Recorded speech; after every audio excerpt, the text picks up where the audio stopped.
Ladies and gentlemen, dear colleagues, the time is right to start. So I would like first to ask our Dean, Professor Marko Topić, to welcome you.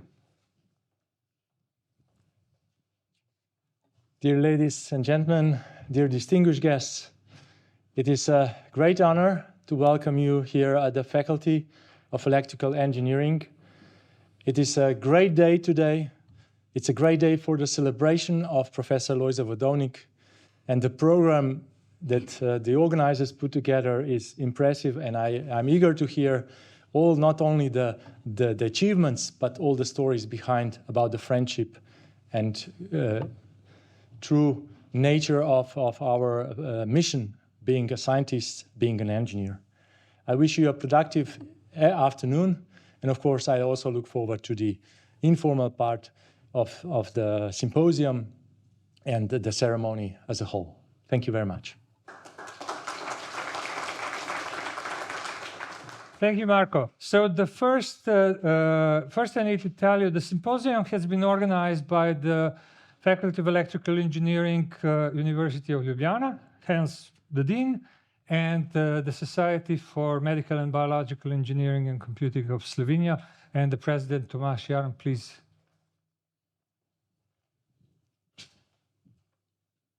Thank you. Good afternoon, ladies and gentlemen, dear distinguished guests, dear colleagues.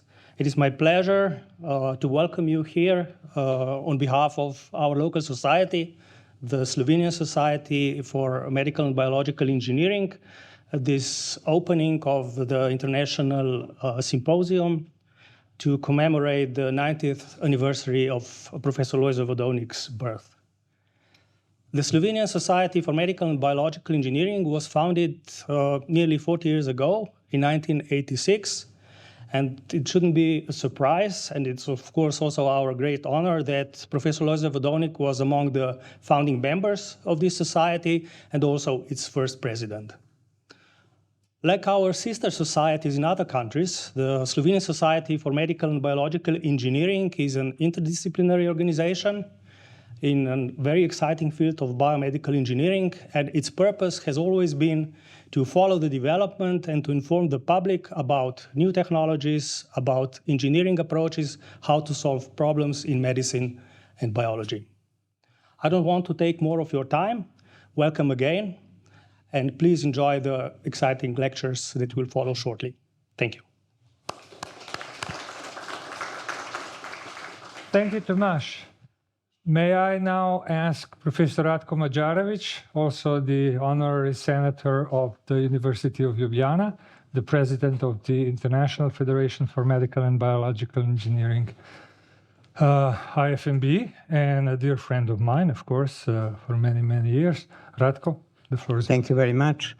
Ladies and gentlemen, it is my special honor to be here today to celebrate the 90th birthday of Professor Vodovnik. Unfortunately, he's not anymore with us. But as Damijan said, that we are good friends. I may say that I was a very good friend with Professor Vodovnik, despite the relatively large difference in the age.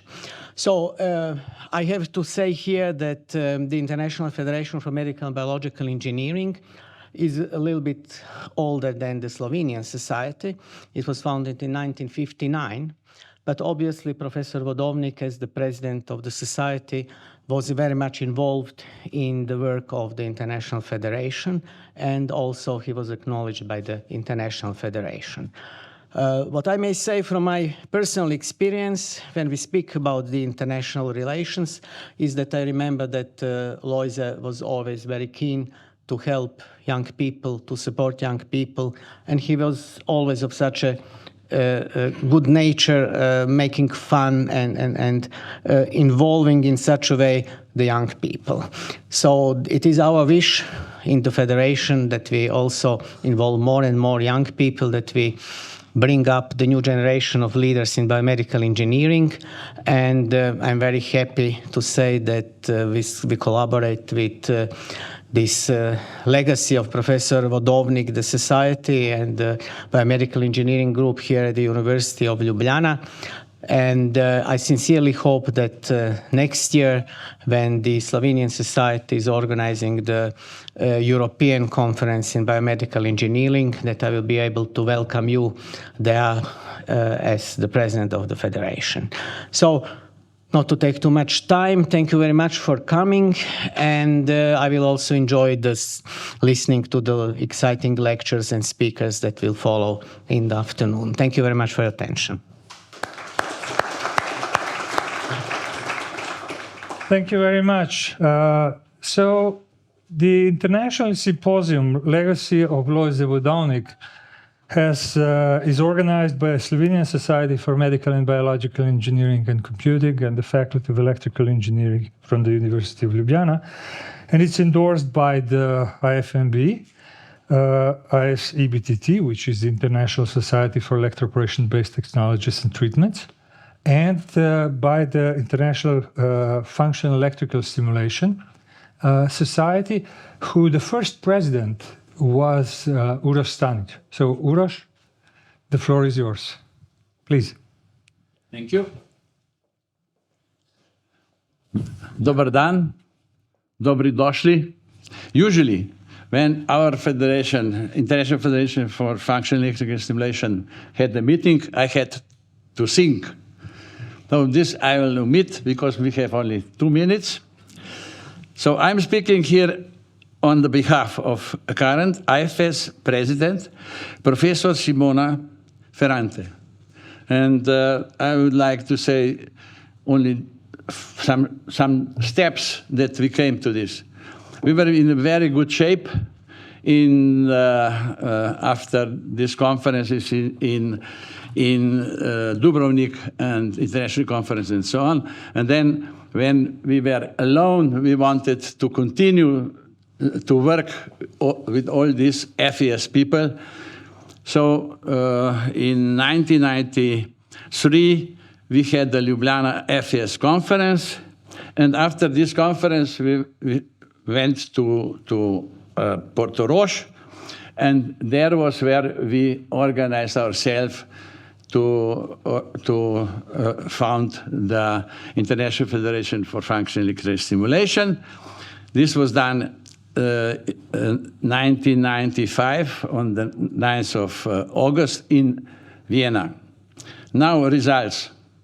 Vodovnik, of course, supported this because he was the guy to share the good things of what we did in technology and in medicine.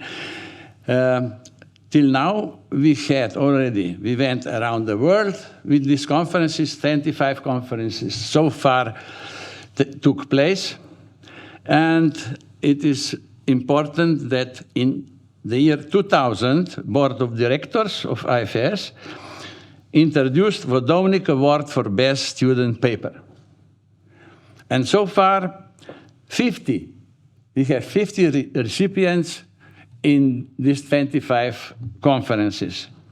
And it's my honor to say that our current president, Simona Ferrante, she got the best prize in 2005 when his main professor was Antonio Pedotti, and also he is greeting all of you.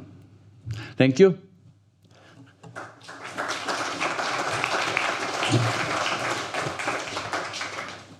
Now, this is the incentive for all the speakers. Whoever is on time gets an award. Thank you, thank you. Thank you for being on time. You get it, but in English, yeah? Because we have English and Slovenian. Okay?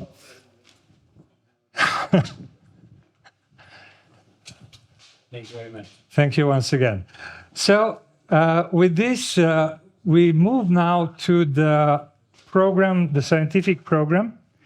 And the first speaker, Professor Tom Mortimer, he's coming from Case Western Reserve University. He was a professor of biomedical engineering there. He's retired. 2 years ago, he also received the North American Neuromodulation Society Lifetime Achievement Award 2001. He has been before to Ljubljana.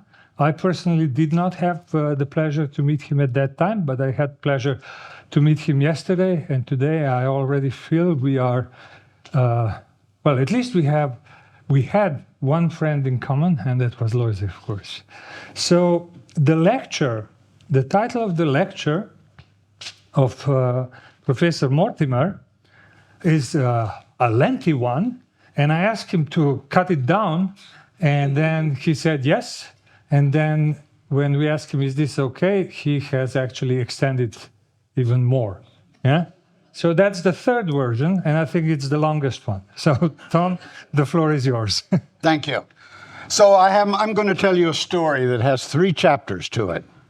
And chapter 1 I call Opatia, which I've been informed may not be the appropriate word here, but please excuse me. That's the way Dejan Popovic said. So maybe that's when I first heard it.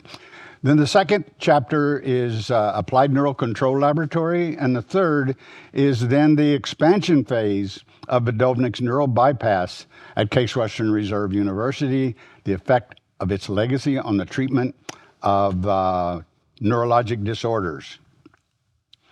So this is a picture you've seen along with the statement that is scientist and humanist.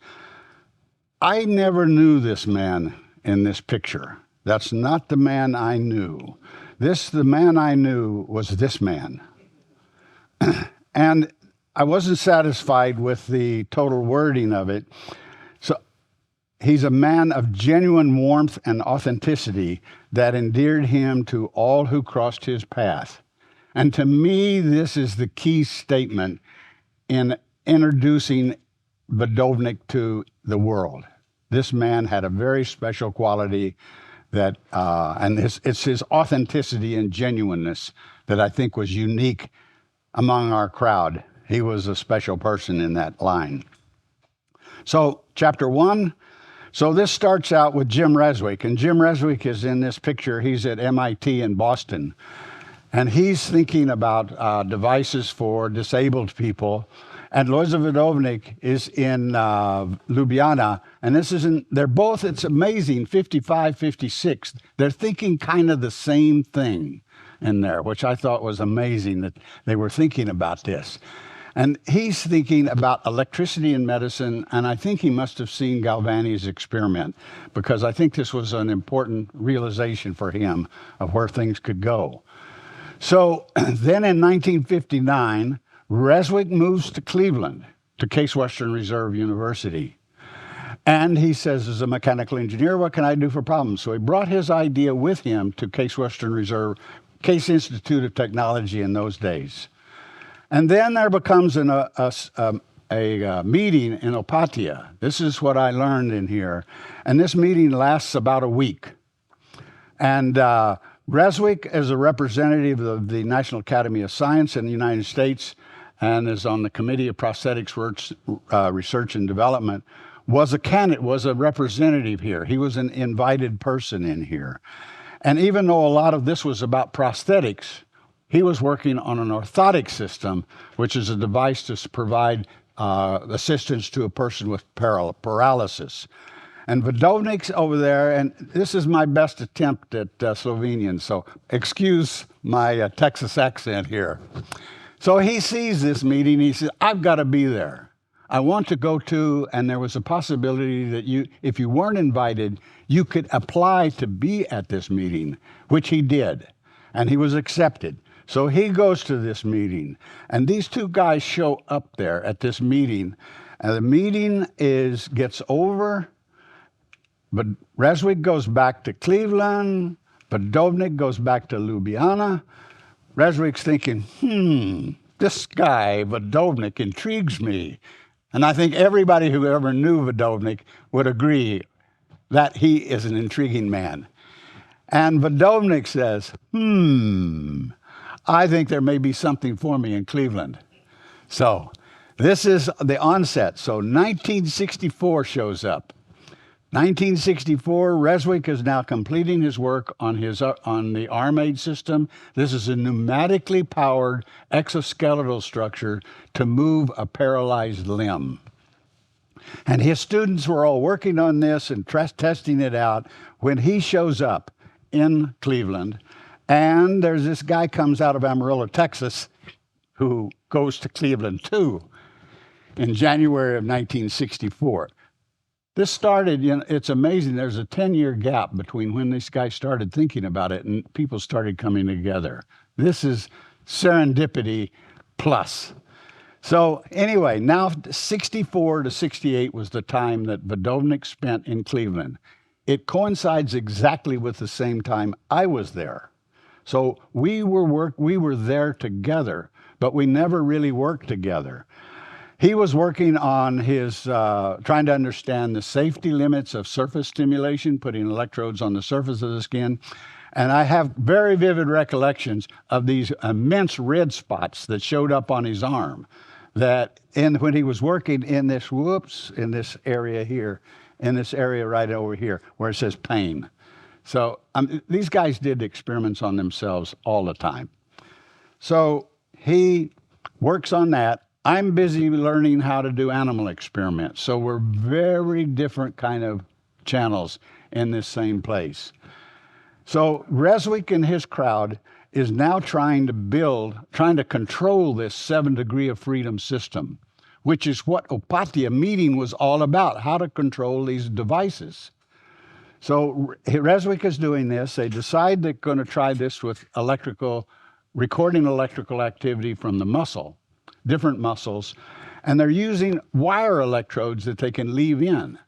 And this is a very telling point. This is when Case Western Reserve parted ways with how Vodovnik was working. His electrodes were always on the skin. From here on, we never worked with skin. Everything was these wires going through the skin. So that was a big division where we parted company with that. So this is the device.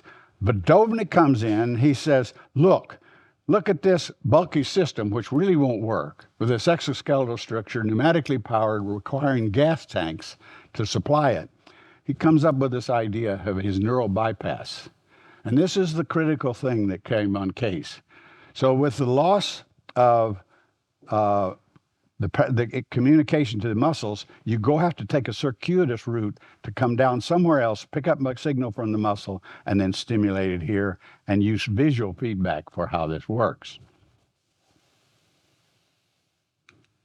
And we got carried away with electrodes. This is Jim Reswick now with a whole bunch of electrodes, finally working with a neuroprosthesis, or with a prosthetic hand right here to control it with a bunch of electrodes in his arm at this point. And this is when the era when Vodovnik's neural bypass idea came. And this was a guiding light for us at Case Western Reserve to try to implement that. And I underscore this electrodes because these are the electrodes that we were using now. Everything goes through the skin. So here's Jim Reswick. You've got electrode through his skin into a muscle. And it's inevitable with Vodovnik around, you're going to apply a stimulus to it. You're not recording this time, you're putting an electrical current in there. And lo and behold, it works. And it doesn't hurt like surface stimulation. The muscle just contracts. And at this same time, this is when Hunter Peckham, who was a critical feature in here, now in 1967, he comes in as a graduate student working on his master's degree with Jim Reswick. So Vodovnik is working in Cleveland and looking at it's amazing, everybody has this picture of Vodovnik's shoulder with these transmitters implanted in them. Vodovnik and Reswick implanted everything on themselves, didn't work on other people, and they didn't work on animals. They were the only animals that they worked on. And then, here's Vodovnik contracting his shoulder, and the dog lifts his leg. So this is implementing the control idea of a remote signal causing an electrically activated muscle to move. And you see how you think about this as a restoring function to a person with a spinal cord injury, where we're looking for a way to get around that problem. So this, I don't know what they were doing. I saw this same picture outside in the exhibition. Jim and Lojze became extraordinarily close friends for the rest of their lives, as far as I could tell. They were very close. They worked a lot. At the time he was in Cleveland, they were playing around with ESP, extrasensory perception, a little on the edgy side, you might say. And these guys worked together for the rest of their lives in there. And this is now one of my fellow graduate students who was now seduced into working on the idea that Vodovnik had. So he was working on an electrically stimulated muscle in this plane to restore function. And this then is, we get to the end of '68 when I go off to Gothenburg. Lojze comes back here. That's me and my wife.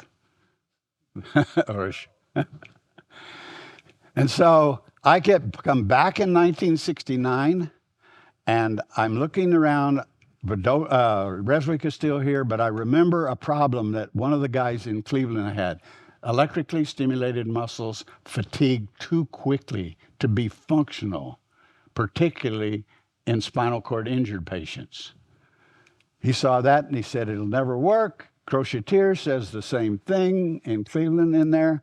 And I'm thinking, uh-oh, Reswick's leaving the scene. He's left me now with his graduate students, Peckham being one, and there's a couple other students that he left me with.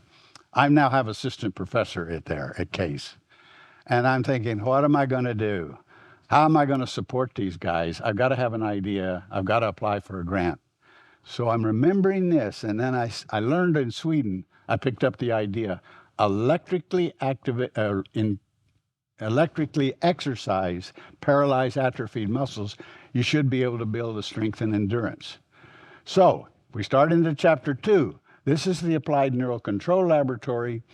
Reswick's lab was called Cybernetic Systems Group. I called it Applied Neural Control Lab. And we had our image here that we had. We promoted it, and you'll see it up in the upper right-hand corner for everything that we did in this lab. So the idea at this point, people were thinking, electrically activated activation of nerves is more, to my way of thinking, than moving paralyzed muscles, making the blind see, or a deaf hear. This is about controlled and targeted release of neurotransmitters. That's where the power of Lojze's idea comes from. And this is the way we began thinking about this when, at the time I started in here. So we started with these needles, this needle, and then we got better and better and more durable electrodes. These are all going through the skin, and we're leaving them in there for long, long periods of time. No infection. And then here's one where they come through the skin, and here's a cross-section of how it's stained. The dark staining is staining the epithelium, this grows down into the tract. Those of you with body piercings know this has this tract going in, but you don't see this part of it down in here, how these coils get incorporated with tissues. So as it flexes, it doesn't slide in the tissue. It moves, so it gives this tissue right here can take like a spring, can accommodate it, but you're not dragging the electrode in and out, bringing bacteria in. It's incredibly stable. Serendipity. We didn't know it was going to work like this. Then we went to a cuff electrode. This is a self-sizing cuff electrode, and it attaches goes around the nerve like shown here. And this is, when you stain the section, you can see how thin the connective tissue is around the nerve itself. And then this is a cross-section on the edge. You can see how the two folds of the electrode came in cross. Then we made this out of laser cutting.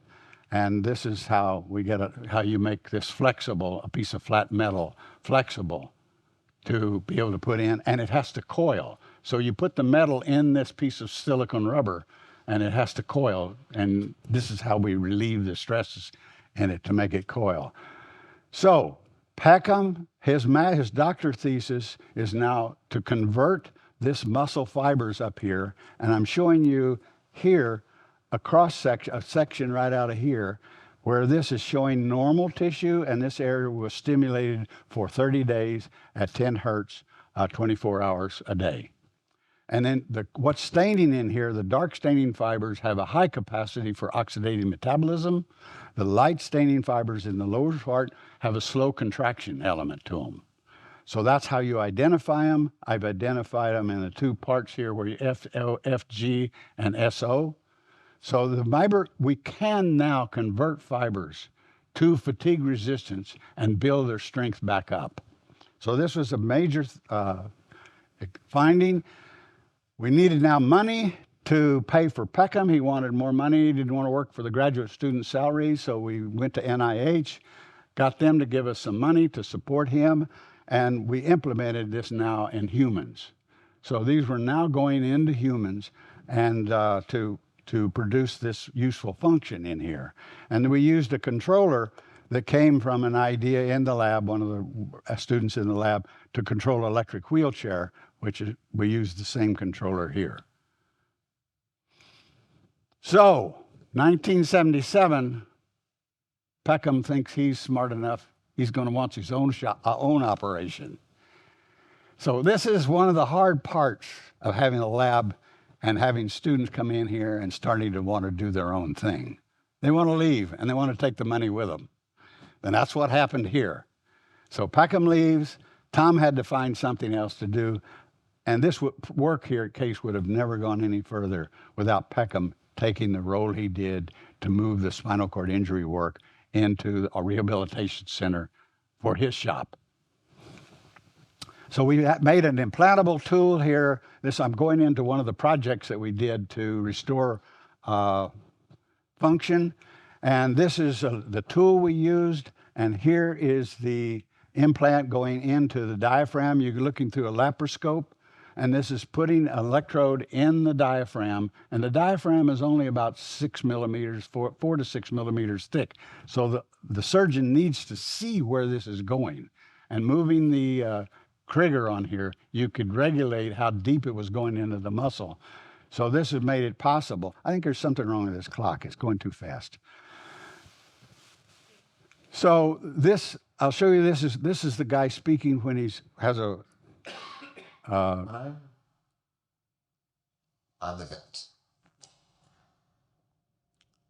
I have to wait for it to give me a breath before I can talk. Besides that, I have this noisy mechanism behind me. I have a tubing up to my neck. It gets uncomfortable, but I do not want this in me anymore. I don't want to have a trach. I want to be more normal. It's more natural, just like any other human being with a diaphragm that's intact, and you guys breathe involuntary. You don't even realize it. He's speaking while he's expiring. In the other, he has to speak during inspiration. And that's what makes it so different. My inspiratory time is 1.1 seconds. So when I'm getting a breath, I know when to hesitate and keep talking. And it's wonderful. So we needed to get the next patient. And when you're putting this kind of, it's difficult to recruit patients for this kind of a procedure. So here he is, our first, we called him Superman for a very good reason. These are the guys that recruit a physician and a surgeon that put this in. This is the guy that keeps this thing working. And that was our third patient. Anybody recognize him? Superman. It is the Superman. We got so much advertising out of that, there was not much problem getting the next patients. So this is all now developed into a company called Synapse Biomedical. There are now 3,000 patients implanted with this device as of 23. It's a laparoscopic procedure. Well, let's go on. Anyway, it's a small company outside of Cleveland employing 50 people, making a small company that makes money and making devices for 3,000 people worldwide. So it may not be Medtronic, but it's a way to get a productive product out. So this, I'm showing you something here. If you use a rectangular pulse, as you increase the magnitude of the current, you see that yellow one went up. And now as I further increase it, but I changed the pulse design. This was not a random order. It was specifically designed to get that. As you raise the increase, the current, it decreases the amount of force you develop because it's blocking. So we use this to develop a device for help you pee. So this is it. We could get the flow out of here. And this is a section that I cut a lot of slides out of. So here's another slide that comes in. This was a visual prosthesis. Here's Claude Berart did his sabbatical leave in case working with Warren Grill, who was a graduate student at that time, working with an electrode in a cat that's 3 millimeters in diameter. The same size as the optic nerve. Claude was interested in building a visual prosthesis. This is exactly the same, almost exactly the same size. So we can do this. Here's this. There's the same electrode we worked with in the cats. And here's the same in the form, the actual electrode.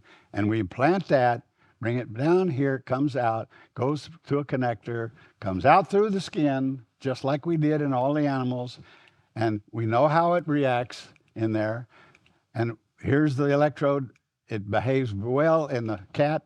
So what all we're doing is taking cat information we'd had years of experience and building this device. So there's the experience before it comes out. And there's the visual. You have, with 4 contacts, 100 phosphines that you can generate by putting the electrode there. And this is the visual prosthesis. And it was put in this area right here on the optic nerve just before the optic chiasm. Okay, chapter 3. Started with Peckham leaving. A lot happened in that world. There were 2 companies developed out of there. And now they're at Case, there's his Balou Ajiboye, who's working with controlling these spinal cord injured devices by recording from the motor cortex of the brain. So we've moved up from the periphery, as Vodovnik saw it, into the actual brain area where it's recording.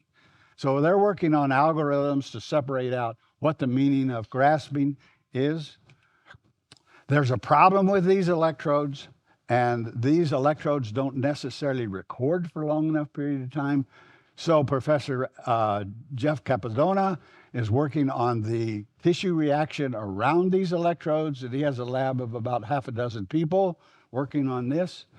And then there's Dustin Tyler, this is going back now to the control of artificial limbs. And he's feeding back sensory information to the brain. They have an electrode. This is the guy's electrode, I think, placed in his peripheral. What's your impression about doing it without any feedback? He's pulling the stem out of it. I know when the hand's open, I know when the hand's closing, but I don't know when I get to the cherry if it's there or farther down. Some of them it felt like I squished it, but I wasn't sure.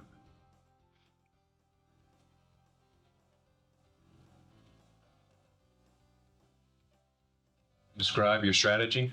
Make sure I feel it in the 2 fingers before I pluck. If not, I feel that it felt like I went too far and the palm came into play.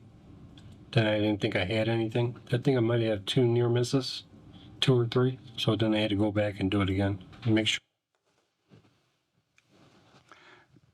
Professor Dominique Durand is working on epilepsy control, and he has a large group of people working on a number of different areas in there.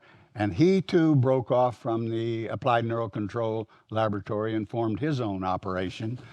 And this is now the device from Peckham's group in there, where they're making a generic device so that you can use this for diaphragm pacing. You could use this for limb, upper extremity, lower extremity. It's a very versatile device that you could implant. And then Peckham is continuing his work, and Jim Jadis was a man he worked closely with, who was one of his subjects that was world famous. And then Ron Triolo worked with and followed Byron Marcellet with working on lower extremities. Bob Kirsch is the chair of the department and head of the Functional FES Center. And he's cut this under an umbrella. And this, in 1977, Peckham took off from his expansion of the REC, NEC, Neural Engineering Center. 2002, I retired, and things got better. So these are all the people in their work. We've drawn in other people who are not necessarily that closely connected with CASE, but there's a lot of deep brain stimulation work associated with this. And it's just an amazing thing that happened out of there. Lojze's mysterious influence and infectious inspiration captivated us, shaping the very core of our being with his ideas of electricity in medicine. As carriers of his infectious agent, we embraced and personalized his concepts, spreading them with our own unique twist while promoting his influential legacy. While the infectious impact eventually faded for some, a few of us at Case Western Reserve University remain carriers, perpetuating the spirit of Vodovnik's infectious agent, electricity in medicine.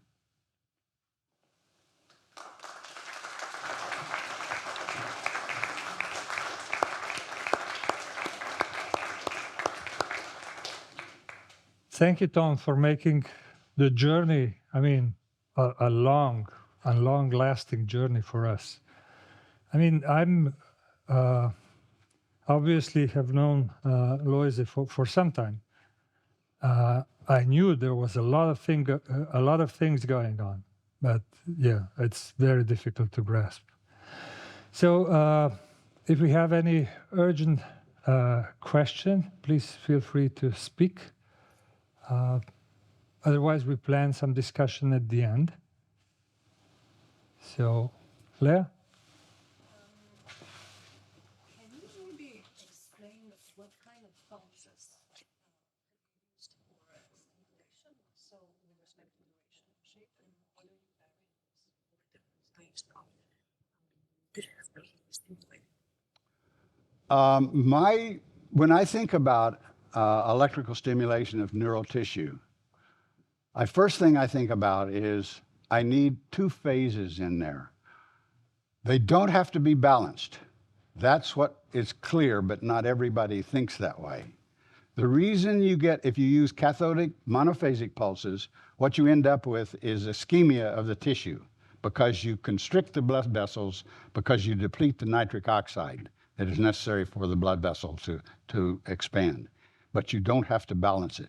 You need to shut down the oxygen reduction reaction, which causes that problem with the blood vessel constriction. So the narrower your pulse, the less charge you have to put in there. That could be for battery purposes, and it could be for electrochemical reasons, using less charge. The pulse I use to show you the other thing, which probably most people would be surprised, is I take the amplitude up, the force goes down. But what happens when you start that, the first axons to drop out are the largest. When you start the narrow pulses, the first to be recruited are the large diameters. So the pulse was designed to make that happen. It has that we usually use typically 50, 100 microseconds. But for this other pulse, we use like 300 microseconds, and then we need a decay so you don't get anodic break. That's why it has the shape it has. But I can go on for a long, long time. But okay, thank you. So with this, I would like to thank you once again. Thank you. And for staying almost on time, of course. Thank you very much. This is all? This is all. Oh, okay. I have to do something like Vodovnik would do. I know.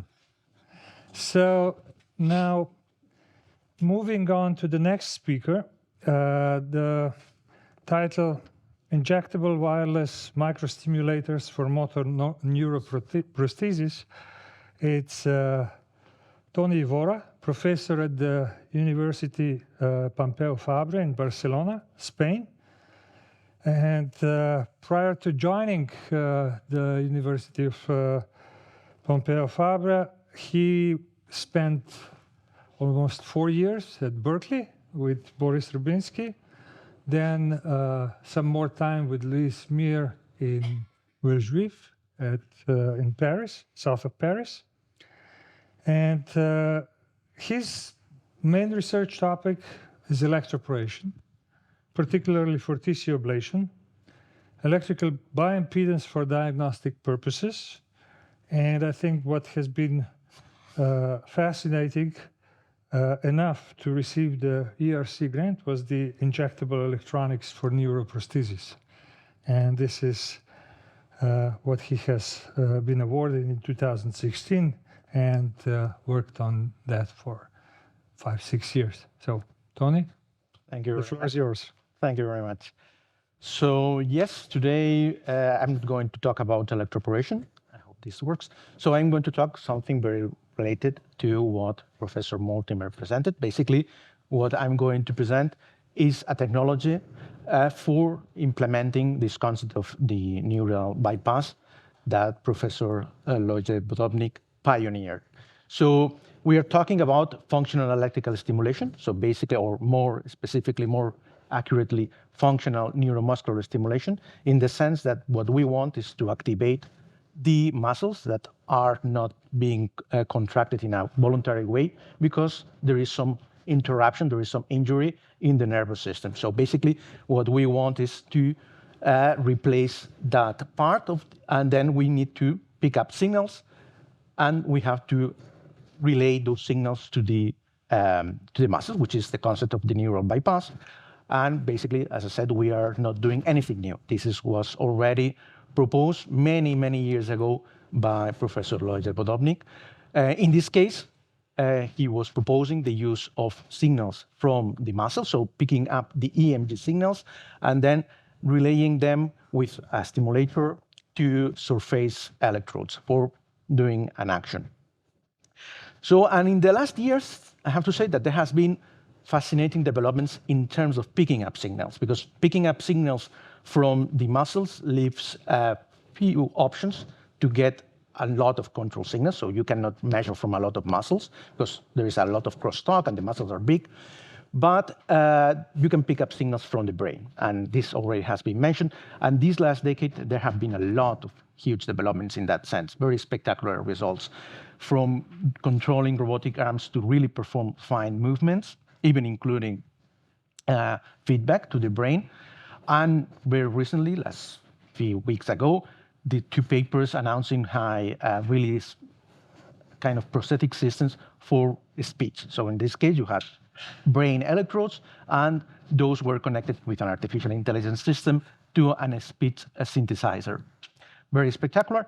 And you may claim that here there is a problem with all those brain implants in the sense that they are very invasive, in particular all the systems based on the Utah electrodes, which were the systems that were presented. So those are systems that don't last for a long time because there is a lot of fibrotic encapsulation, and at the end, they end up not working. But there are groups working on ideas, and besides Neuralink, company of Elon Musk, there are other companies working on interfaces that are supposed to avoid those problems. One of them is this device proposed by this company, Synchron, made originally in Australia. I think it's a very nice idea, with endovascular electrodes that are implanted in a minimally invasive manner, and that should last for a long time. So that's part of the story. That's getting signals from the brain to an artificial device, a robotic arm, and this is evolving quite, let's say, smoothly. And the question here is, well, why not to go to the full neural bypass? Why not to stimulate directly the muscles? So the truth is that there is a limitation in terms of the technology we have for performing neuromuscular stimulation. We have seen systems, but they didn't reach to the point of being really practical, at least for commercial purposes. So when we talk about how to stimulate muscles, we can see three types of topologies. We can have surface electrodes, which have the problem of not having enough selectivity and pain, as it has been mentioned. You want to stimulate the muscles, but you stimulate the pain fibers beneath the skin. Then there is the percutaneous approach, which was successfully used for months, but still it's not used in commercial systems because of obvious cosmetic reasons and because there is always this being scared of potentially causing an infection. And there is tetany.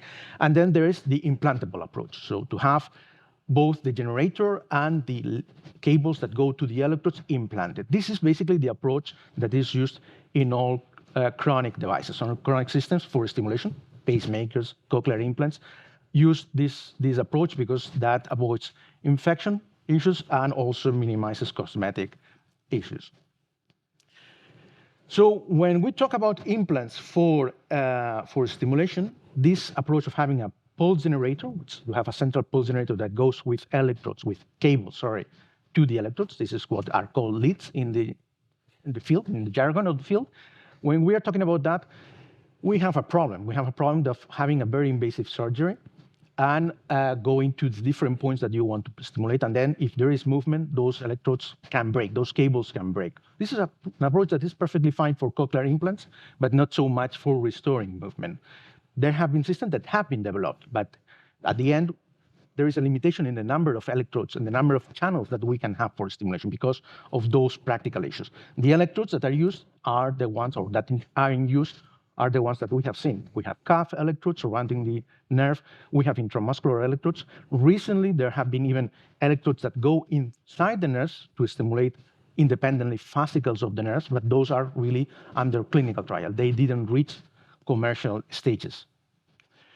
And then, because of that, at the end of the 80s and 90s, it was proposed to deploy a lot of microstimulators that were single-channel wireless microstimulators to be controlled wirelessly, forming a network. So instead of having cables, to have this new paradigm of single-channel wireless injectable devices that would be activated or controlled by an external unit. So those devices would have their own power supply and their own communication setup capabilities, and then they would have two electrodes for performing these stimulations.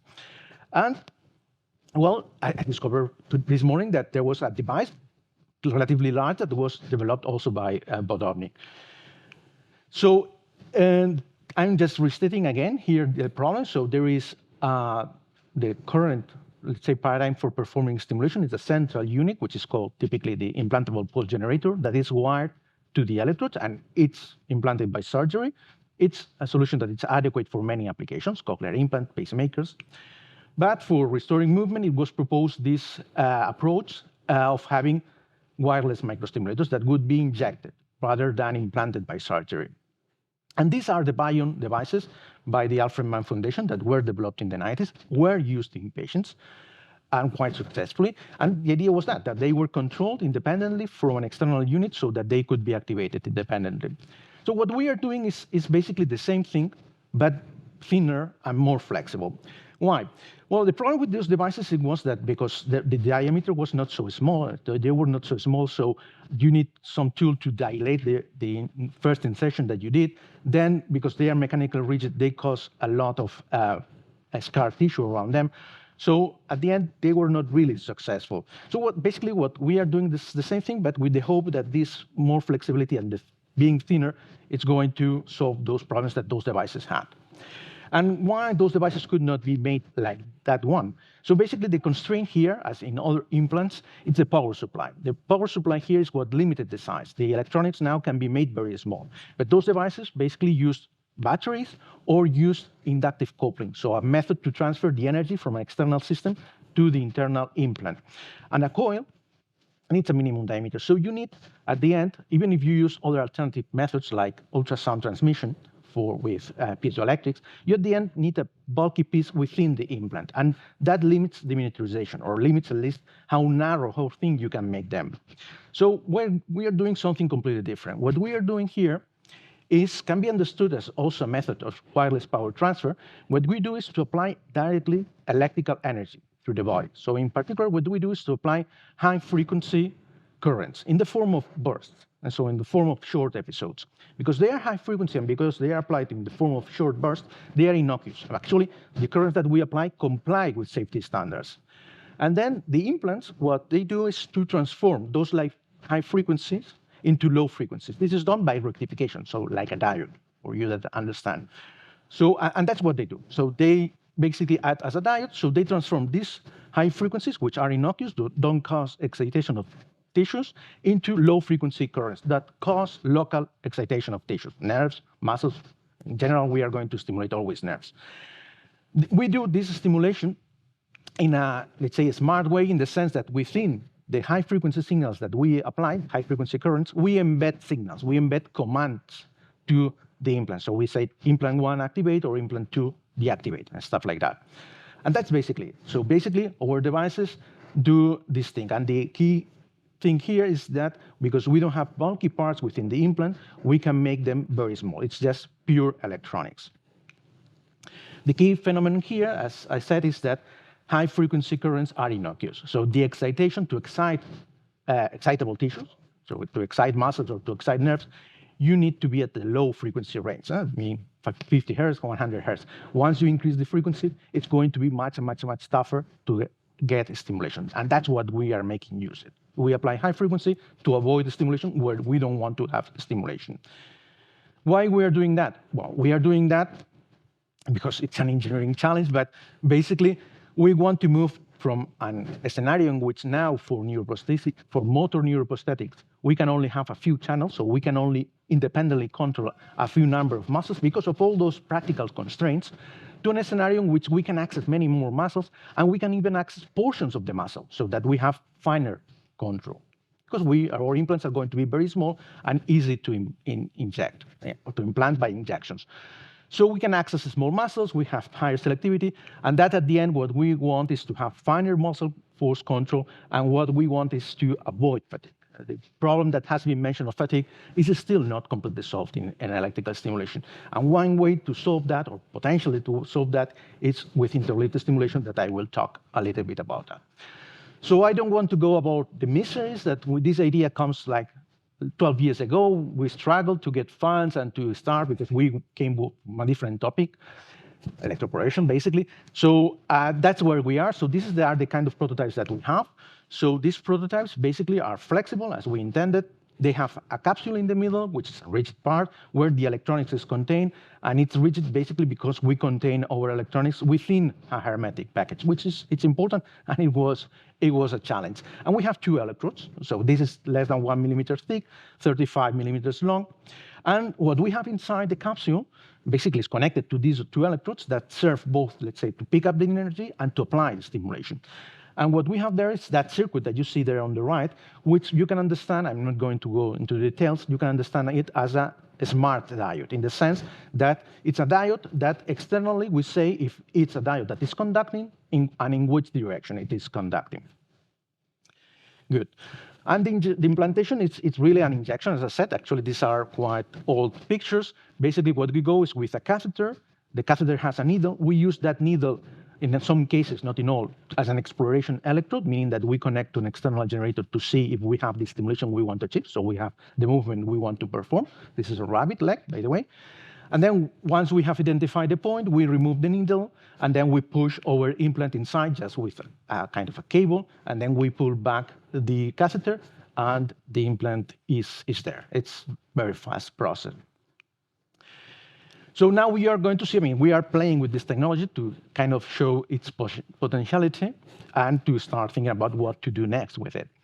So here, what you are going to see is what happens, when we have 1 implant in the gastrocnemius and 1 implant in the tibialis. So those are going to create 2 antagonist movements. They are going to create plantar flexion and dorsiflexion.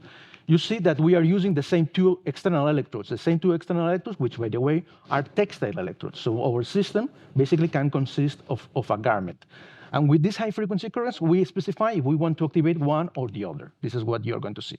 So here you have the plantar flexion, and here you're going to see next the dorsiflexion. This is because we send commands with a click of a computer to move one or the other. And as I said, we are playing as an engineer, so one of the things that we like is control engineering. So basically, we are controlling here the angle. So here, this is a real-time closed loop to control the angle of the ankle of the animal. So this is the reference signal on the top. So you see that we order to go to 10 degrees, then we ask it to stay stable there, and then we go to the other position, slowly with a ramp. And, well, it works quite nicely. This is the reality. So this is the signals recorded. Here it's obvious that it's not so nice. Here what we have, by the way, are two implants that we activate independently, and we have two PI controllers acting in parallel, and we decide which one of these is activated. You see that the tracking is, as a servo, it's not perfect, but it's quite okay. And it's not perfect because, from a control point of view, the behavior of the stimulation with the control signal that we apply, by the way, the control signal that we apply, it's the pulse length. So basically, we send those high-frequency bursts that are transformed into pulses, into low-frequency pulses. So we typically use constant current, the amplitude. What we modulate is the amplitude, the duration of the pulses. With that, we modulate the force that the implants, let's say, generate. So this relation is not linear at all, and also the dynamics of the muscle changes when you are ordering different forces, and that makes control very difficult. And this is something that is more obvious in this kind of a study, in which we have an isometric force recording, also closed loop real time, just with one simple implant, because we just want to create one force. And we see that, yeah, we order 1 Newton degree, 1 Newton force, we get to that 1 Newton force. So the system, this is the signal control, that is the pulse length, basically, that is being modified until reaching that force. So it reaches, and it reaches with quite decent accuracy. If we do a ramp, we start to see weird things. You see that here in the middle, there is an area in which we are increasing the control signal, but we are not getting any force. And this is because it's very nonlinear. And you also get things like that. I mean, we order 0.5 newtons, 1 Newton, and you see that the dynamics is completely different. And that's because the dynamics of the skeletal muscle fibers changes just with the force that you are demanding. So it makes it a very difficult control. That's why we think that, let's say, classical control engineering is not going to work here. And it's true also that notice that we are talking about a very slow system. So when we are moving, we are not doing real-time feedback control. We are learning by experience. Yeah, there is closed loop, but this is like machine learning. And that's why one of the things that we are going to do in the future. One of the things that we do, meantime, is to check what happens when we go to longer essays, and we see the effect of fatigue. Here we see that just deliver or intending to get 1 Newton with closed loop, we improve with respect to open loop. So open loop is the force is not stable, and at some point it goes down. Closed loop, we can maintain that, but not for longer. This is a problem for electrical stimulation in general, when we perform electrical stimulation of muscles. So we have been playing with rabbits. Rabbits, we can implant 5 or even 6 implants, but the truth is that for us it's very difficult to locate the muscles, and to do these closed loop experiments, we were kind of tired with those. So we moved into a larger animal, sheep, and we started to go into open loop movements. So in this case, what we are implanting there in that region that you see between the 2 electrodes, and we implant in different muscles, and in muscles not only that do plantar flexion and dorsiflexion, so foot flexion and foot extension, but also do finger extension and finger flexion, so that we have 2 degrees of freedom to demonstrate that capability. And here we are using echography to implant where we want the implant, exactly in the muscle that we want, to be completely sure. So this is what I said. I mean, we can do dorsiflexion, plantar flexion, but we can also do finger extension and finger flexion. And with that, we can do kind of cool things like making the animal draw. So we can activating the different muscles we can make the animal draw letters or things that look like letters. We have different implants, but for this specific test, for instance, we only need just to play with 2 implants. So at the end, the pattern that we need to generate is not so difficult. In order to generate, this we do by trial and error, but before doing this trial and error, basically what we have is a biomechanical model in which we play with the biomechanical model to have, let's say, when we go into doing the experiment, let's say an educated guess of what is the pattern that we have to apply. And we are approaching to the end. So one of the things that I want to mention here, it's one of the last things that we did, as is, all these recent slides that you saw are not published data. So here what you see, it's the effect of fatigue. So we implanted 5 implants in the muscles that basically most of them were in the tibialis, but another one was in the peroneus, which are all muscles that basically control the foot extension. So they do this movement. So there we have a dynamometer to record the force. So this is an isometric test. And when we apply stimulation with a single implant at relatively high frequency, 30 hertz, so this is the repetition frequency of those bars. So the bars that we apply are always like 6.67 megahertz. So those, but we remember we are applying bursts. So the repetition frequency of those bars is this 30 hertz. So when we apply this 30 hertz, we get quite a nice force, but it drops very rapidly, so showing that there is fatigue. Then we started to try, okay, let's use the same implant but at a lower frequency. We see that, well, okay, we are very low because our muscle was already fatigued and because we are applying at a lower frequency. But you notice that the fatigue there is not so obvious, so it does not go down. So what we can do here, or what we started to do, is to keep trying this concept of interrelated stimulation. So we played with 2 implants, 2 different muscles. Now, each of them sees 15 hertz. So it seems a low frequency, but combined, they produce 30 hertz. And you see that we get quite a nice force, and it's maintained. This is what we call interrelated stimulation. So basically, by reducing the frequency that the muscle fibers see, they don't get fatigued so rapidly. And at the end, we can get also a similar force. We even went into, let's say, 45 hertz, so playing with 3 implants. In this case, it doesn't seem too spectacular. But the thing is that here in this particular experimental session, we were fatiguing the muscle. We were not waiting enough time. We were waiting, but apparently not enough time. So the muscle was fatiguing, and when we repeated the 30 hertz test that we had at the beginning, you see the force is much lower. So when we did just a mathematical compensation, assuming that the fatigue was increasing linearly with time, then we see that the effect of interrelated stimulation is very clear. You see that the 30 hertz, the 230 hertz cases get more or less the same force. They go down very rapidly. And you see that with the 3 implants stimulation, we get a high force. Then it drops a little bit, but it's sustained over time. It drops a little bit because there are some fibers that probably are stimulated by both electrodes at the same time. And this is, let's say, because there is an overlap of the stimulation that we are performing.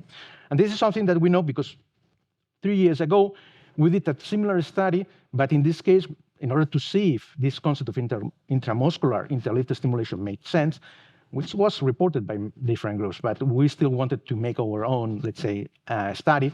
So we did a study in which we used percutaneous electrodes in rabbit at different regions.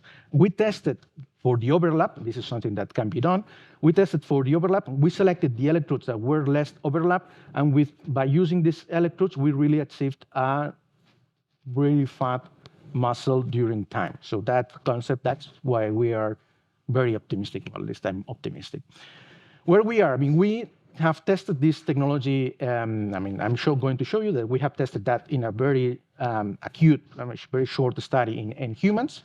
Okay, and we also have conducted chronic studies with rabbits that I'm not going to report here, in which we had the implants for over 3 months, and the implants were working, we're doing a stimulation, and really the encapsulation was not visible. We still have to perform histological analysis, but naked eye observations showed that the implants were really, really in an intimate contact with the muscle fibers without any strange formation around.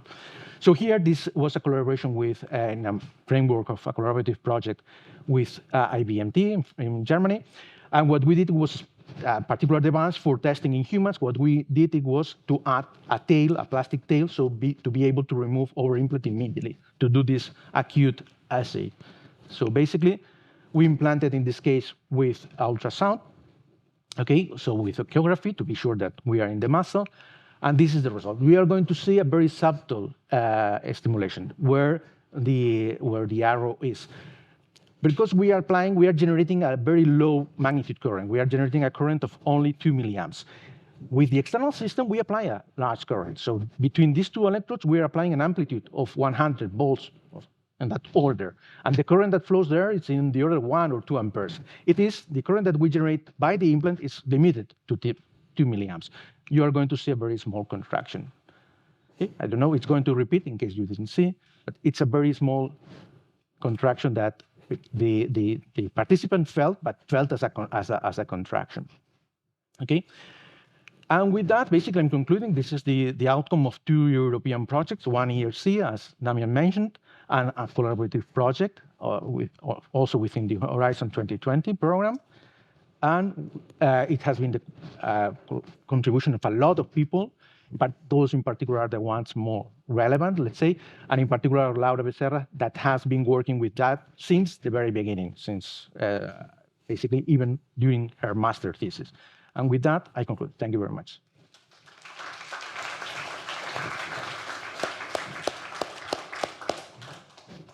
Thank you, Tony.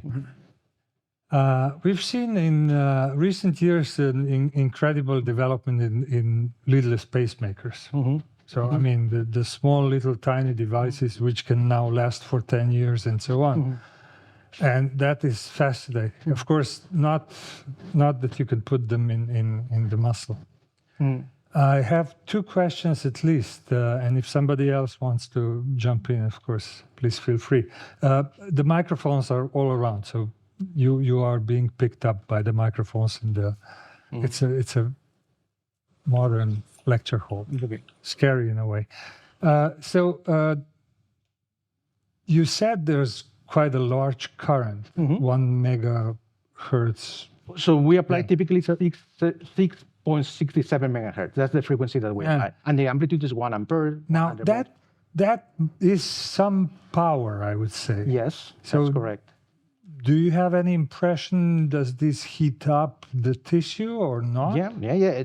Most of the energy that we apply, it's being wasted, warming up tissues. That's correct. And that's why people said, oh, you have a very inefficient system. Correct. Our system is very inefficient in that sense. I'm not worried about the efficiency. I'm worrying about the heating the tissue. No, because we apply short bursts. So the power that on average that we apply, it's very mild. So typically we are applying average power, time average power in the order of 2 watts, which is not a lot. Okay, and this current that we apply, as I said, there's a fortunate thing that people that thought about the standards for radio communications thought about doing the different conditions for different current frequencies, and these currents comply with safety standards. And as you've seen, we have tested that in humans, we have tested that in ourselves, and you don't feel those currents. It's when they are transformed by the implants that you felt them.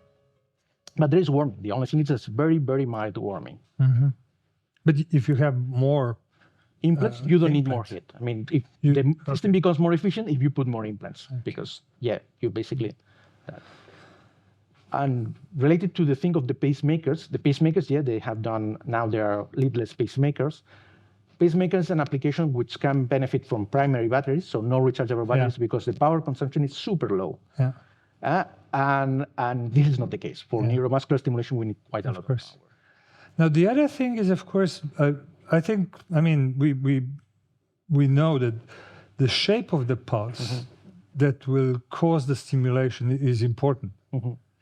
How did you play with the different shapes of the pulses with respect to fatigue? And no, we have not played too much. We have been very conservative in that sense. So far, we have applied biphasic waveforms, basically because that's what the people, we have been obsessed in the beginning to have this thing regulatory approved.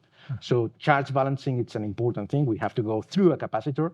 So we always, to go through our stimulation, I don't know if you noticed, our diode is connected to a capacitor to be sure that we don't apply DC current, because that's what we know it's going to be approved.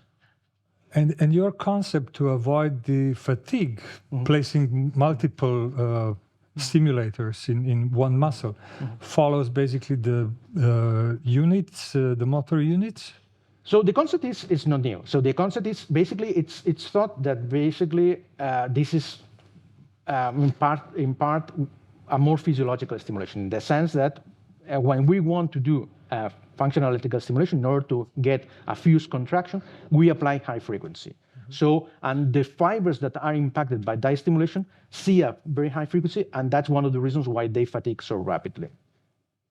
So one of the things that was suggested very long ago was, okay, let's play with multiple fibers and stimulate them asynchronously as the physiological system does, or as it's thought. So applying a very low frequency, 15 hertz, even lower.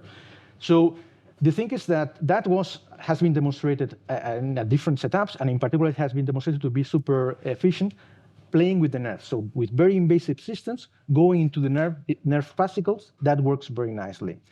What there was, when I kind of talked with people and said, okay, I'm going to try the same thing with muscle. There was people who said, oh, that's not going to work, because in the muscle, the nerves are all around, the motor units are all merged. So when you stimulate in a point, you are going to stimulate the entire muscle, basically. Or you are here and here, you're going to do the same thing. And okay, I said, maybe, I was looking at the anatomy. So there were hints that that was not entirely the case, and that's what we demonstrated. That's not entirely the case. So there are portions, let's say, in the muscle, that are isolated. So we can stimulate really clusters of motor units, or clusters of motor units with one electrode, independent of other clusters of motor units. So just for clarification, a quick yes or no. You're stimulating muscle or nerves? We stimulate the nerves that are within the muscles. Yeah. Okay. Thank you. Please, Professor Marletti. The work being done in Switzerland, in Lausanne, based on an alternative way with respect to this one, right? Are you in a position to predict which one might work best in the future? I can expand a lot on that. Okay, but I'm not going to expand, but it's an interesting. So the system that is developed in EPFL, it's very interesting. So it started with an idea, with an hypothesis that it seems to be true that we have central pattern generators. So there is kind of automatic systems that we have in the spinal cord. Basically, you want to trigger them so that they initiate walking. This is to cut the chicken head and it runs. Okay, so there is something in the spinal cord that allows some animals to walk. And the same thing was thought for humans. And the first experimental studies that Grégoire Khan and their team did showed that in rats, that seemed to be the case. So that you could trigger this central pattern generator with drugs and combination of electrical stimulation. Recently, with primates and with humans, that seems not to be the case. What it appears, and by coincidence, last week was in a conference where that was presented, what they do in reality is to stimulate afferent fibers that go to the spinal cord, and through a kind of, they don't have it completely clear what's the mechanism, but they think it's kind of a reflex mechanism, they activate motor units. So they activate motor nerves that go. So at the end, it's not so different from that, in the sense that here we are stimulating the nerves, motor nerves that are in the muscles, and they are stimulating the motor nerves close to the spinal cord in an indirect way. But the relation is very direct. And the movements that they generate is not, the quality of the movements is not the quality of the movements they had when they were doing rat experiments. They are quite the same kind of movements that were done in the 80s when people was trying to stimulate directly with surface stimulation. So quite jerky movements.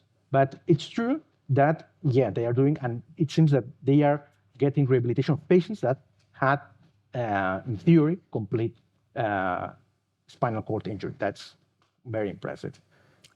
Thank you very much. And the incentive. Thank you very much. Thank you. So we are now moving to the third talk before the coffee break. And the third talk is given by Luis Mir.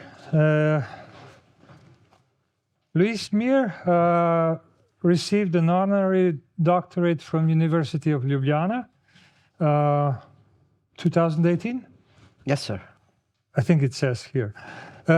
He's a past president of the International Society for Electroporation-Based Technologies and Treatments. He pioneered, I think it's the best description, the anti-tumor electrochemotherapy. And that work actually drew me into this field.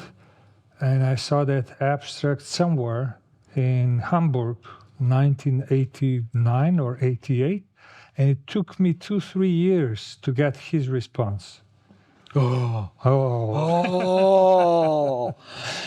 And well, I would say that you are cutting my introduction. Really, I wanted to speak about that, and now it's fair. I visited him in 1992, and since then we have worked together. I have spent almost a year and a half in his lab.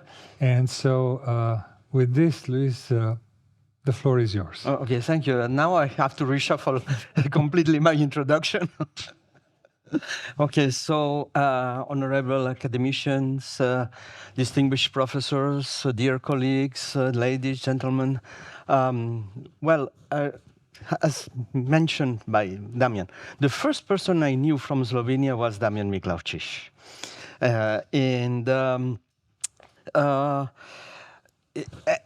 I already said everything about Hamburg, postdoctorate in my laboratory, and so on. The second person I met was Gregor Šerša, who will speak later on electrochemotherapy and other techniques. And the third, I think, it was Lojze Vodovnik. And already after 1992, we met. I came here in the 90s several times. And every time I was arriving to the laboratory of biocybernetics, the first thing was early in the morning to go to the office of Lojze Vodovnik. And this was absolutely great. And this is why I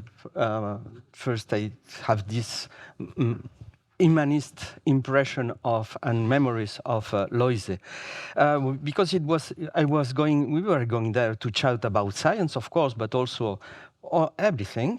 And for me, it was not an obligation because it was really a great moment. And he was sharing his great humane vision with the mission, among others, of helping the disabled people and so on. But, what I saw is that he was a very warm person.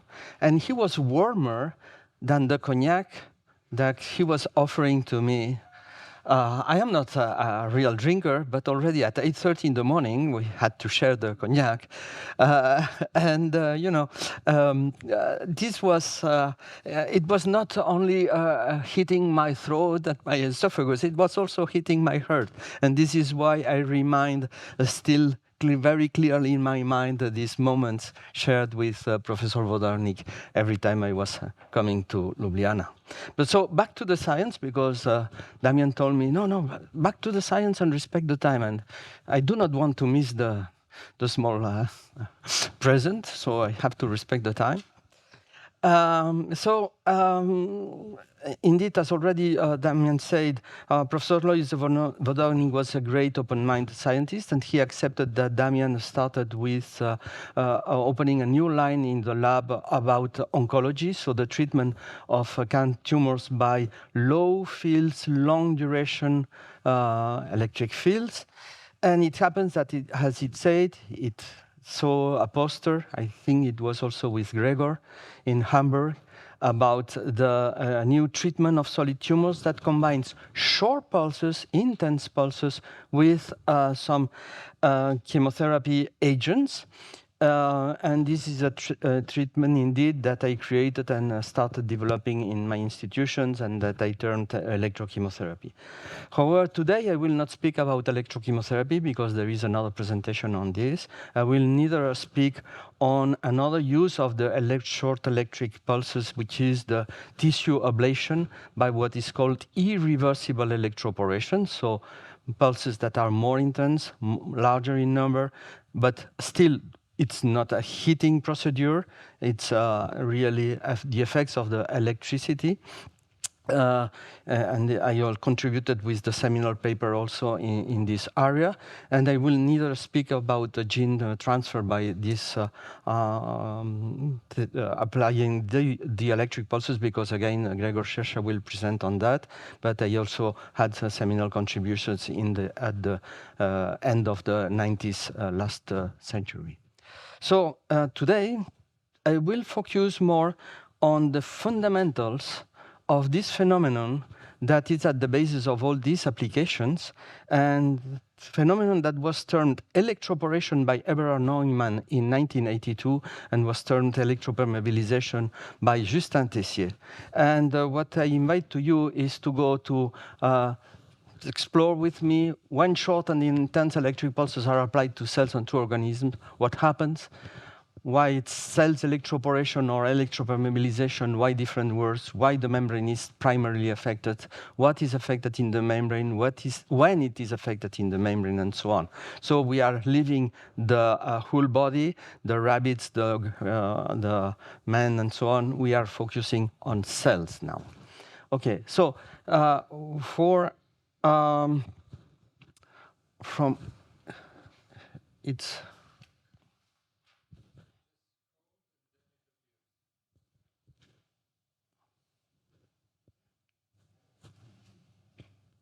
No? Okay, anyway. The cell is extremely complex.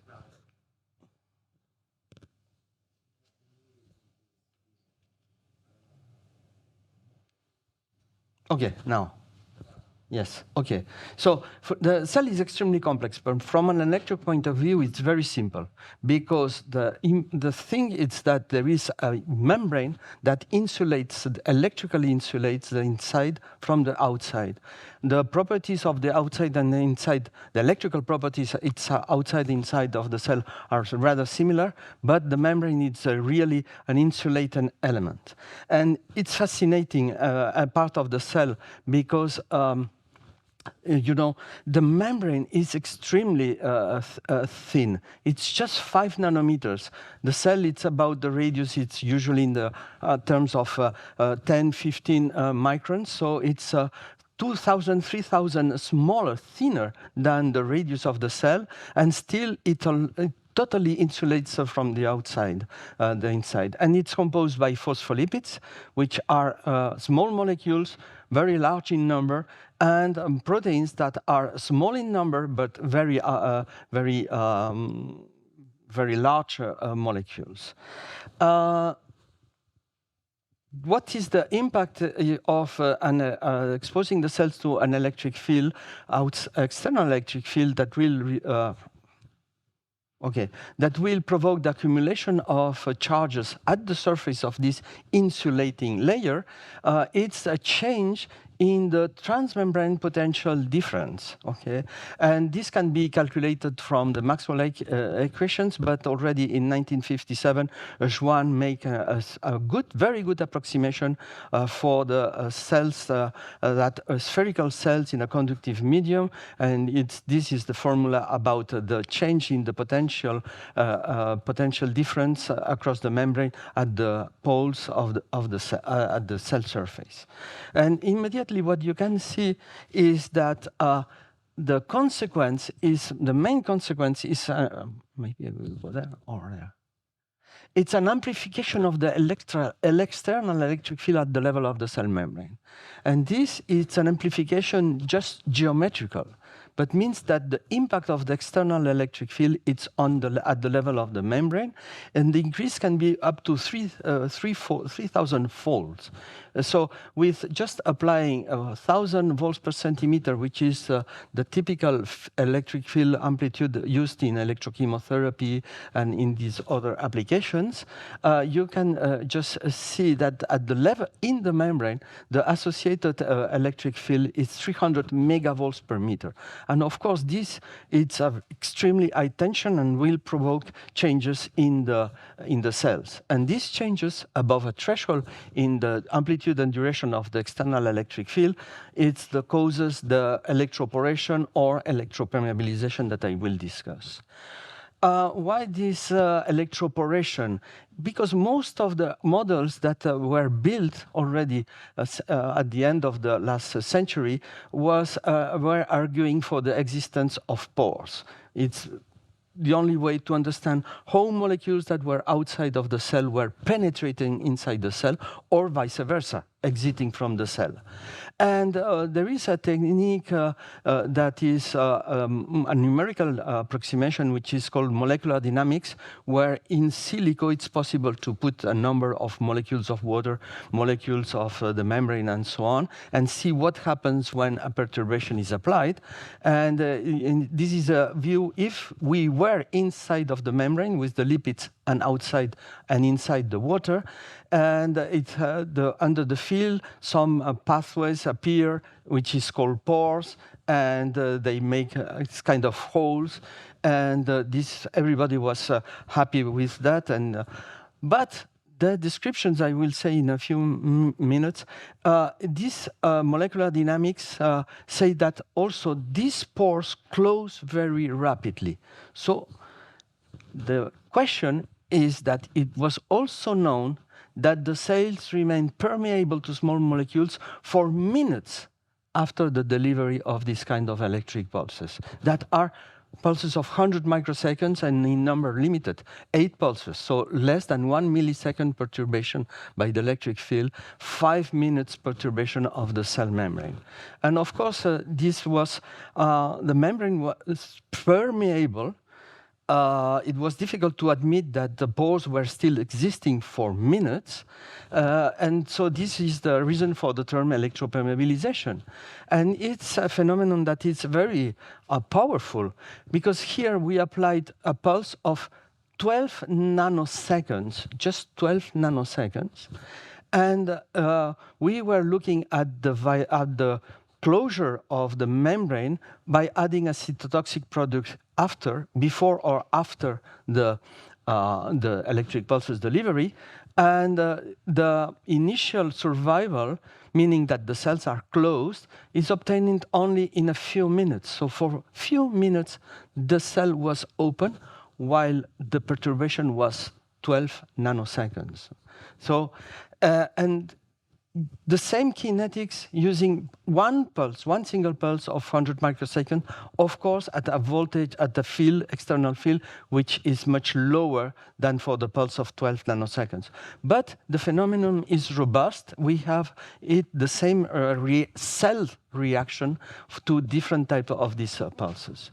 So it was necessary to analyze the membrane to understand what happens in this, for me, fascinating part of the cell. And the membrane is not visible. It's 5 nanometers. It's far below the optical resolution. You can only see in electron microscopy, but this is not for living cells. Numerical tools such as molecular dynamics are fantastic, but you need to believe in them, because it's only silico calculations, okay? So experimental validations are mandatory.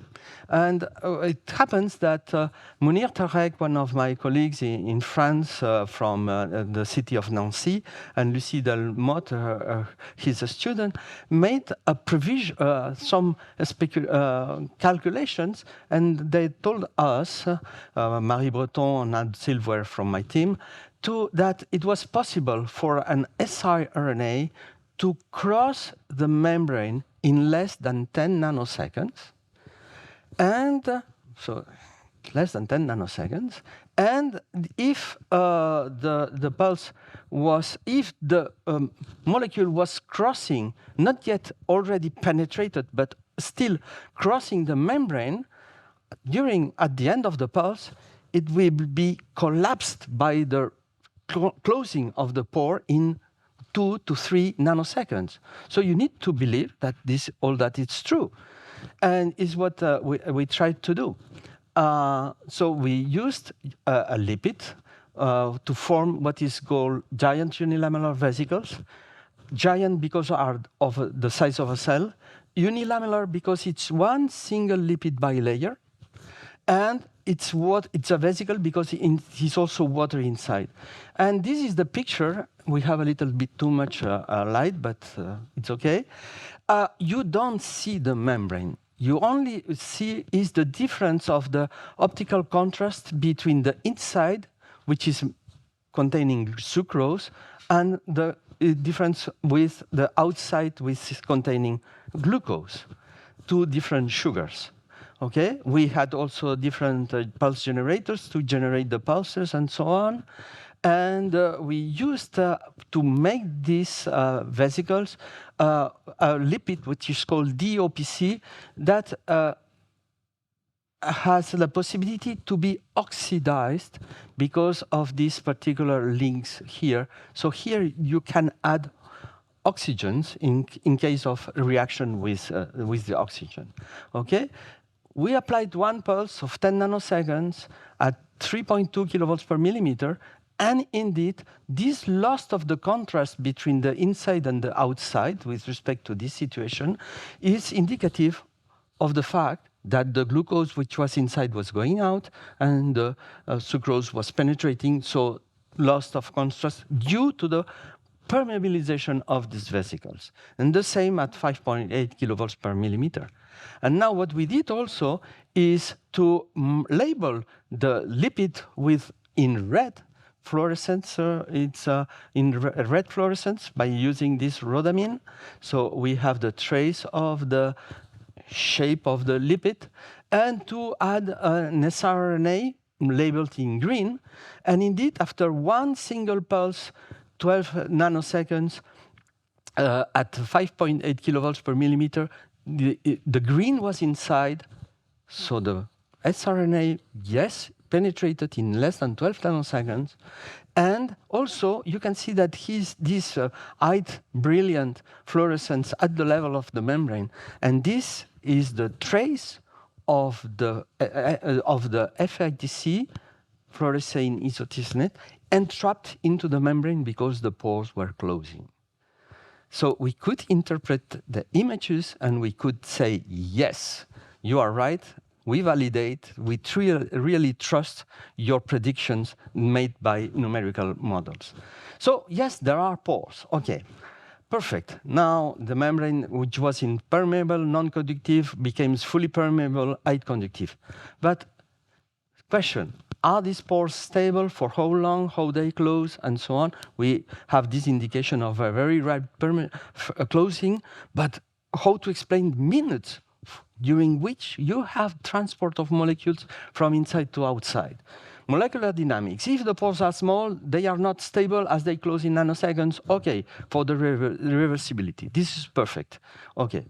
Nevertheless, how the cells can remain permeable for minutes. If they are large, the membrane cannot sustain this structure. Okay, for irreversibility, what I was telling you, intense pulses, large number of pulses, you can kill the cells. But even in the irreversible electroporation domain, the membrane doesn't seem to be exposed just at the end of the pulses. So there were intriguing things. And one of the thoughts was that with these 300 megavolts per meter, if you can induce chemical reactions, they will be produced. And one of the chemical reactions known in the membrane is the lipids oxidation, because it's a radical mechanism and it's it can be very sensitive, barrierless, can occur.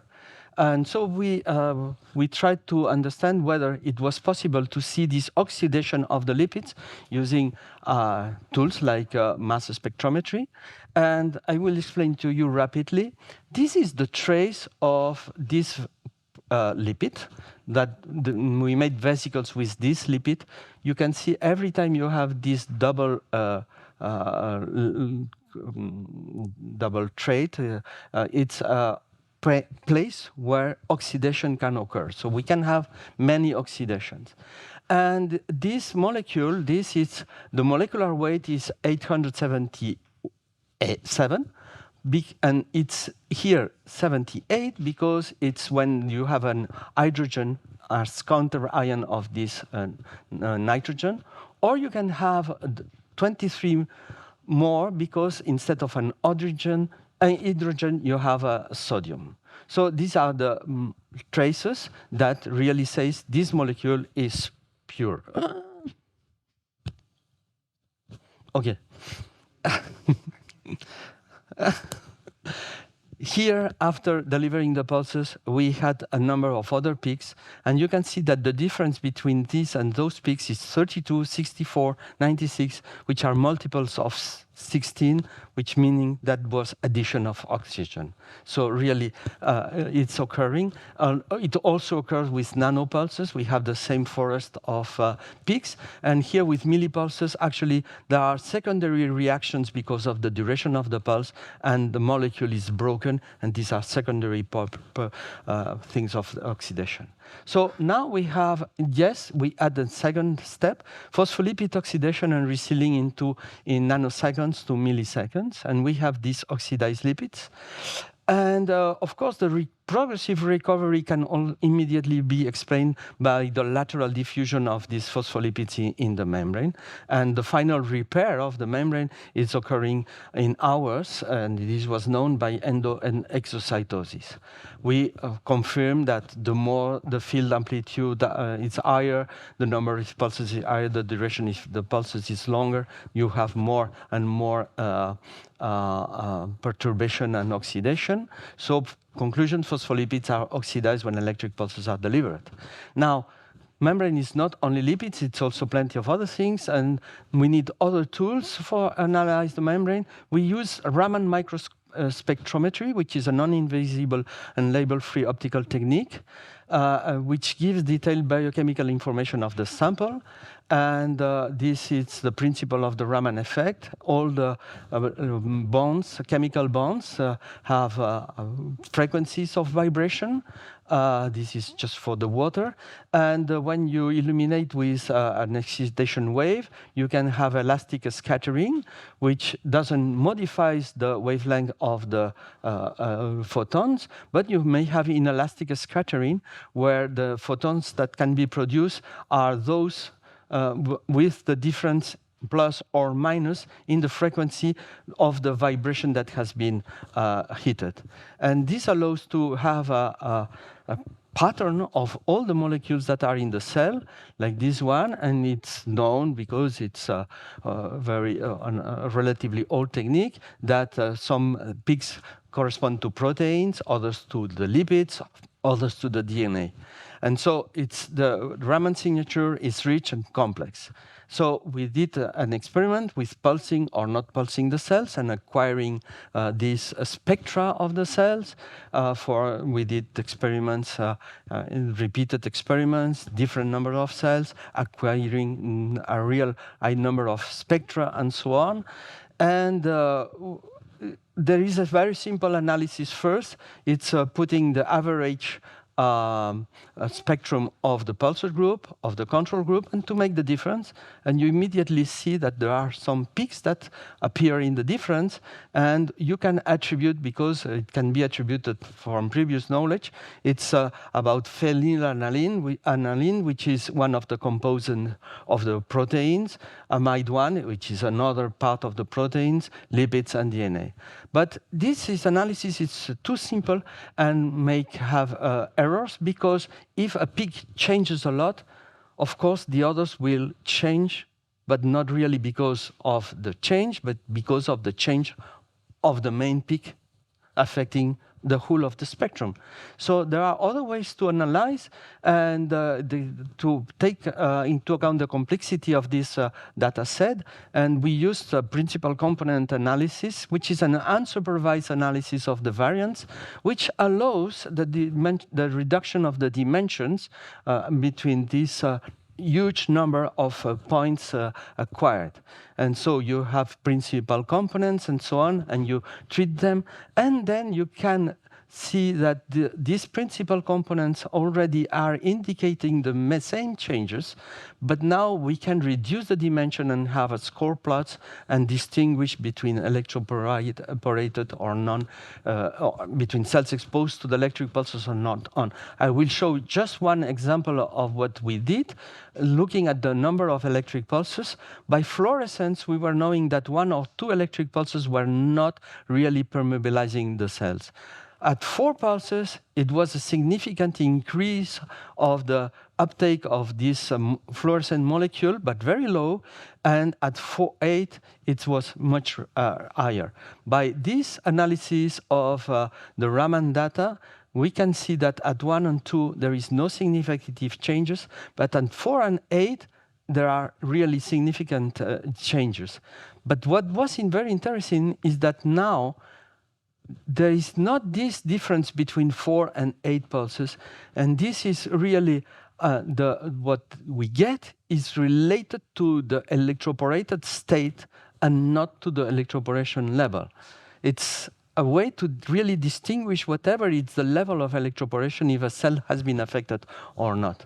And so the conclusions of this work were that these Raman signatures, we can distinguish the electroporated state from the non-electroporated one. We can also, I didn't show it, distinguish reversible electroporation from irreversible electroporation, and we had another number of other conclusions very interesting. So we have that proteins are affected. Lateral diffusions of the defects is validated also by this method and by others. And the last question was, is water affected not only during the electroporation phase, but later on? Because you saw in the first images that there was some water penetrating the membrane. And so for that, we developed a coherent anti-Stokes Raman scattering microspectrometer. We developed it in the lab. It's rather unique. And what we could use is this CARS. It's coherent. It's a little bit, it's non-linear optics, but we need to have three lasers illuminating the sample at the same time, and this illumination with using nanosecond lasers was at the same time also than the delivery of the 10 nanosecond pulses. Everything was synchronized. It was really incredible. And what is interesting is that the magnitude of the signal is 10 to the times order more than the spontaneous Raman of the previous experiments. And the time resolution, 3 nanoseconds to take images of that. And we were exploring the water either associated at the surface or closer to the inside the membrane, which is called the interfacial water and the interstitial water. And in our setup, we had a trick in order not to see the bulk water. We were just seeing the water nearby the membrane. And what happens is that after the acquisition between 5 and 23 minutes after the delivery of 2010 nanosecond pulses, we had almost no change in the interfacial water, the water at the surface, but we had a permanent change in the interstitial water. So there is more water in the membrane for minutes. So the water penetrates at the time of the pulse, but it's not able to be withdrawn in nanoseconds. And this is something that molecular dynamics could not anticipate. So a persistent increase of the membrane interstitial water content in the electropermeabilized state. So to that, we added the water here, and now we also, because other experiments using this CARS microscope that I didn't describe here, where we were analyzing on the time, now we can find 2 phases during the electric pulse, and we consider that really we can dissociate the electroporation. First, we have just water arrangement. The first thing is orientation of the dipoles of the water. This is from physics. It's in the matter of about 4 picoseconds. This allows for fingers of water to penetrate, is what we have visualized with the CARS microscope. And we have also an increased area because not only the penetration of the water, because also radicals can penetrate and oxidize the lipids. And we have the data. Then some defects we can pause, and this is really the electroporation. This is a function of pulse number and duration. And then as soon as you stop the electric pulse off, you come back to this situation where now you have this persistent interstitial water and oxidized lipid presence. That explains why for minutes the membrane remains permeable. So this is the complete model, the beginning, the electroporation, some water defects become pores, the electropermeabilization, and this long-term permeabilization. And with that, I will conclude, and I thank you very much for your attention.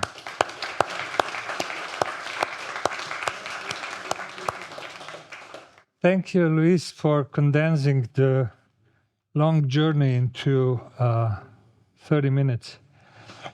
The incredible easiness at which I think this was described 30 years ago, I think surprised everybody, because you've seen a little bit of complexity which is underlying the treatments that are now being not just explored, but are being taken up by medical communities, by cardiologists, and so on.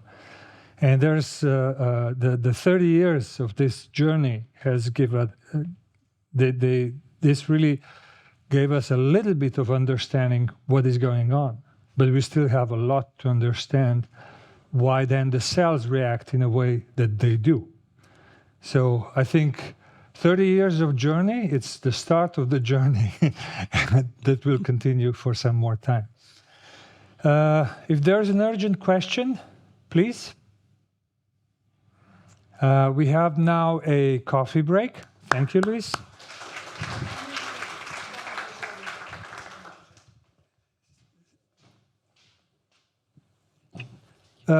Thank you, Luis, once again. We have now a movie during the break that will be running here with the sound and online. And we will have the same movie without the sound but subtitled in the aula, in the hall. So you are invited to the coffee break. All the people online, we can't offer you the coffee break. That's why we offer you the movie. And we'll be back in half an hour for the second part of the symposium. Thank you.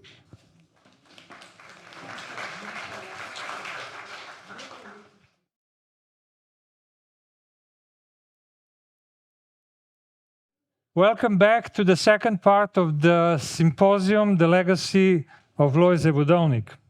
After the break and viewing the movie Človek zmaguje from 1982, co-authored by Tadej Bajt and Uroš Stanič about functional electrical stimulation achievements at that time Yugoslavia, in Slovenia, I would like to invite you now to the second part. We are starting with the contemporary concepts in rehabilitation robotics by Ratko Magjarević. Zlatko is the head of Research and Development Unit at the University Rehabilitation Institute, Republic of Slovenia. He's also professor at the University of Ljubljana. His research interests includes human motion analysis and synthesis, biomechanics, and rehabilitation robotics. He holds 13 international patents. 2 of them were commercialized as standing balance training device balance trainer and walking balance training device e-Go. Now, Dr. Magjarević, among others, received a prestigious Slovenian National Puch Award for the excellence in transferring new scientific findings into innovative products back in 2012. Zlato, the floor is yours. Thank you. Thank you, Damijan. First of all, I would like to thank organizers for inviting me here to give this lecture.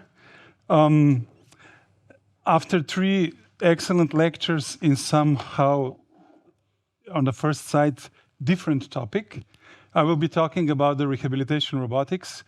But I hope that during my presentation, you will come to agreement with me that we are not that far in that sense, since also rehabilitation robotics has goals which are quite similar to what have been presented before, and especially with the content of the functional electrical stimulation that Professor Vodovnik started many years ago and introduced also to the institute that I come from. That is the formerly known, today is the Institute for Rehabilitation, and some time ago it was also, but in Slovenia it was called differently. Anyway, I should not, because I'm a bit younger, talk about my personal experience, even though I met Professor Vodovnik, I was his student. He also was, as a member of the committee in my master thesis graduation. But I would like to focus on the topic today, which is the rehabilitation robotics. I would like to first make a little bit of parallel. I enjoyed very much the presentation of Professor Mortimer, because it reminded me that Professor Esvik was actually a mechanical engineer trying to conceive an exoskeleton. And that was so many years ago. And basically rehabilitation robotics is also about exoskeletons. And it seems that time was too early. So the rehabilitation robotics actually started maybe 20 years ago and has flourished as a research and development field. So in the content of this presentation, I would like to focus today only on the walking rehabilitation robotics. I will present you some of the existing robots which are in clinical practice today or has been in clinical practice for more than 20 years, followed by some critique of these robots and what are the missing parts and what is the active area of research. I will go also through the rehabilitation robotics at our institute, where we mainly did in the last 10 years research and development in terms of dynamic balance during walking. And at the end, we will look into the future of what I think will be the future, which are the personalized exoskeletons. So if you look into the application of rehabilitation robotics, there are 2 fields, or there are 2, if you like, segments. One is neurorehabilitation, which I would somehow relate to neuroorthotics in terms of Professor Vodovnik's language, and assistive device, which would be like neuroprosthetics, if we want to draw a parallel with the electrical stimulation. So with the neurorehabilitation, the goal is relearning of the movement after certain neurological insult. It needs to be started quite early after the injury to take advantage of the brain plasticity. One of the concepts, I think, which is still valid from Professor Vodovnik's time, is that only assist as needed is necessary, meaning that we should not, whether or not we use electrical stimulation, robot, whatever we use to help to facilitate movement, it should be up to the extent where we get active engagement of the patient or the user. On the other hand, the assistive device, when we talk about rehabilitation robotics, in that sense, then the robot is the one who walks the human, really. They were early exoskeletons, also developed in the Belgrade, like 50 years ago and so on. If we talk about modern exoskeletons, then robots should augment the movement, which has some implications for the control. If we touch upon a little bit about the general principle of neurorehabilitation, so everything starts in the brain, so there is some motor command, then there is muscle activity, movement, performance measurement, which is then presented in certain ways that the task-specific performance feedback is fed back to the patient. And here we see an example of rehabilitation robot, Lokomat of Hokoma, which facilitates this movement and helps in initiating and executing the movement. So now I will show you a couple of videos of the existing devices. This is a cooperative robot, which means that basically this is a robot that has not been developed specifically for rehabilitation. So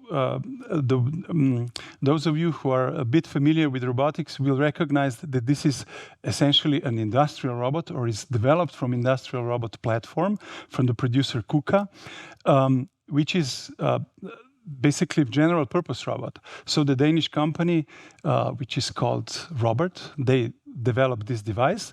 And this device is essentially used for early mobilization of patients already after a couple of days of an insult or whatever the condition may be. And the purpose of such rehabilitation robotics is really to preserve the mobility of the musculoskeletal system. So we move on. This is probably the first rehabilitation robot developed, Lokomat. This was developed in Switzerland after several years of research. The company Hokoma developed this device. Essentially, this was the kinematically, so kinetics-based control device initially, and it actually at the beginning was meant to walk completely paralyzed individuals, and so the reason why this research started was the quest for the CPG in the human spinal cord. But like in many occasions, so development started for one reason, and at the end, the robot has been in use now for 20 years for initial phase of rehabilitation in people that are not completely paralyzed, so are either incomplete spinal cord injury patients, or stroke patients, traumatic brain injury patients, and so on. There is another type of a robot which is called Lyra. This is an end effector robot, meaning that the first robot that I show you was the exoskeleton type. This particular case of a robot is a robot which is in touch with human foot only, is in touch with the foot soles only. And this has some implications for the clinical usability of such device, because the donning and doffing times are much faster for this kind of equipment. Both types of robots are quite extensively used in a clinical practice. And the control trials show similar outcomes, but these robots are somehow are confined to the very early stages of rehabilitation. Another example is an exoskeleton, which produced by Exobionics company. And this robot actually, so the devices before were stationary devices. This device now enables walking around. And basically, this robot has been developed in such a way so that it can also walk, so that also completely paralyzed person with the aid of 2 crutches can practice walking or can be walked. And this is somehow, in functional sense, similar to the Ljubljana 4-channel FES stimulation, which was used for similar purposes. So that's why I said this duality between the FES and the rehabilitation robotics, it really exists. So after this short presentation of what we have, there is a nice paper by George Hornby about rethinking the tools, because these robots basically were technology-driven development. So we engineers are like children. We like to develop things. More complicated they are, more happier we are, right? So there are different kinds of robotic devices, excellent engineering masterpieces, which are completely useless from the perspective of a patient or a user. So not saying that what I have presented so far has no value. On the contrary, I mean, those devices actually broke the ice and paved the path to further development. But the problem with rehabilitation as such, and I think also the case was with the FES in those early years, is that the patients that are treated are extremely heterogeneous in terms of, if you think about the groups that you can put together to show in the randomized controlled trials. So one of the results of randomized controlled trials, the results are consistently inconsistent. So some trials show, the beneficial influence of these devices, the others not, and so on. I would say that this is mostly due to the fact that the groups that we are looking at are very small. So another thing is that the robotics that has been shown is very helpful in very early stages of rehabilitation, but after that, the clinicians would like that the patients go out of these devices and practice walking on a treadmill or over ground and so on. So in order to do that, the devices of the future or today needs to address the three aspects, which are propulsion, stays control, dynamic balance, which are extremely important for any individual after the rehabilitation who wants to be community walker and who could walk without a fear of falling. So new generation of robotics is needed, and we will look into, now I'm moving to the part of the talk which is related to our research last 10 years, which was focused into dynamic balance training and into the studies that looked into dynamic balance responses after perturbations in bipedal walking in healthy individuals and different patient populations. And in order to look into that, I just would like to shortly introduce you to what are the key concepts here. So when we are talking about dynamic balance during bipedal walking, we are essentially observing the center of mass of a bipedal structure, human in that case. And then we look also the ground reaction force and center of pressure where this ground reaction force acts. And then several strategies has been identified. This has been long known. Several strategies which are used after the perturbation is imposed on a human. And this perturbation may come in different forms like a slip, trip, push, whatever. Then the first line of defense is the control of the center of pressure under the foot. The second line of defense is the movement of the arms, legs, and so on, sort of inertial strategy. And then the final resort before falling is the stepping strategy, making a step, trying to counteract the perturbation. So we developed a device. On the left side, there is a figure of this device. That's a device we call BART. It's essentially 6 degrees of freedom haptic robot that embraces pelvis of a walking person. And here, one of my colleagues is demonstrating walking on a treadmill. So at a certain point, depending on the phase of the gait cycle, we would like the perturbation to be applied. We apply perturbation, and then based on magnitude of that perturbation, depending on different of the speed of walking, of the timing when the perturbation occurs in the gait cycle, we can see different reactions of a human. So we looked into the study in a group of healthy individuals, and here I would like to show you what basically, so I mentioned before, this kind of studies has been done before. What we looked into, what was our question, our original question was, most of the studies before looked into walking at normal speed of walking, what is considered to be normal. So like 1.2 meters per second. But essentially, the patients or people with disabilities or difficulties or elderly, they don't walk that fast. They walk much slower. So we were particularly interested in what is the difference if we apply the same type of perturbation, the same magnitude, the same instant of the gate cycle, whether there are any differences that are related to speed of walking. And basically here, I don't want to go into too much details, but if we look at the speed 0.8 meter per second, which is close to the normal speed of walking, what we see here, we see here the center of pressure. What basically means after the perturbation occurred, what happens is that the natural response of healthy young individuals was to circumvent that perturbation by simply modulating the location of the next step. But the same group of people reacted completely differently when the same type of perturbation was applied at half of the speed.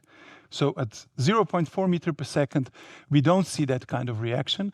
What happens is that immediately after perturbation commenced, the person needed to do something because the time, if the speed of walking is lower, then the time to the next step is much longer, meaning that if you don't react, the fall will be imminent. So actually that gave us an idea that furthermore, this kind of reaction to perturbation is rather simple, right? This reaction to the perturbation is very complex and requires responses in all three planes of movement. So this may explain also why elderly fell more frequently. Then we looked into the same kind of responses in a quite large group of post-stroke chronic subjects, which were by all clinical scales that are available considered as, community walkers. Their functional walking ability was considered to be, superior. So for the clinicians, they were the same, essentially. And then we applied this kind of perturbation with this robot. And what we see here, we did it in many different directions and so on. I'll just show one example. So this green ellipse with these green dots, these are the normative responses from healthy individuals. And here we see the scattered responses from each individual. I think it's around 40 of them. So approximately half of them reacted in the way that one would expect, like the people with no difficulties, and half of them reacted in a different kind of reactions. So basically, within the circle, they reacted with the already in the instance phase of walking, and the others, they did the stepping, which had a profound influence of the excursions of their center of mass. Then we also, after looking into that, also in the amputees and so on, we got similar results. Then we designed a dynamic balance training, applying these perturbations to train after stroke. So this movie shows an environment which was designed. So basically, a patient walks in the device, and then there is structured feedback on this walking. He also gets information on current location of the center of mass and so on. And then at some point, different events occurs, like a perturbation and so on, which are linked to the scenery. And to show you one example of this gentleman that we see here in the figure, he underwent such a training. And what we saw is that, I mean, he was quite, like one of your Supermans, right? This was our Superman. He came for the 60 sessions of training. And after 30 sessions of training, we saw some improvement.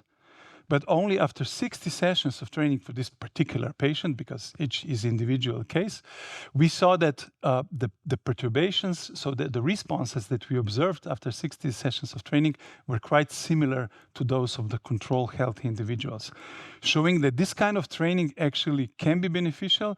And maybe this also shows why rehabilitation robotics has certain merits over other, if you like, instruments for training, because simply can allow this mass number of repetitions, which can be done quite easily. But like I said, earlier. So we are very happy when develop, many degrees of freedom, haptic devices and so on. And then we said, okay, and we got the patent on the device, and we said, okay, we would like now to, to find an industrial partner for that. And the problem was that, all the industrial partners looked into the device, and then they said, okay, so this is a medical device and MDR and FDA and so on, so no. And then we said, okay, look, but this is really beneficial, it helps, we have data. No, I mean, it will never happen. Then we said, okay, why don't we try to do something else? Can we do it simpler? Can we simplify it to a certain extent? So we conceived a system, we called it kinetic energy exchange system. And basically, it instead of haptic device with fancy force control and so on, there is just a motor that drives a flywheel, because we don't need to apply this perturbation every step. So we have time. And then at a certain point, when we have enough energy and when we want to, we have a mechanical clutch, and then we apply perturbation with that. So we developed this system, and like you can see, it can nicely apply this kind of training. But the answer was still no. It was too complicated. So then we ended up with this, and we said, okay, look, I mean, this is as low as we can go.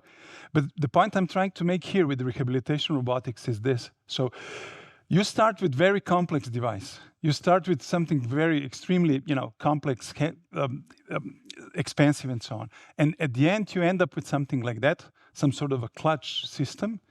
And then if we look at this system not only that can perform what I have shown before with the other two systems. I'm not sure why this now.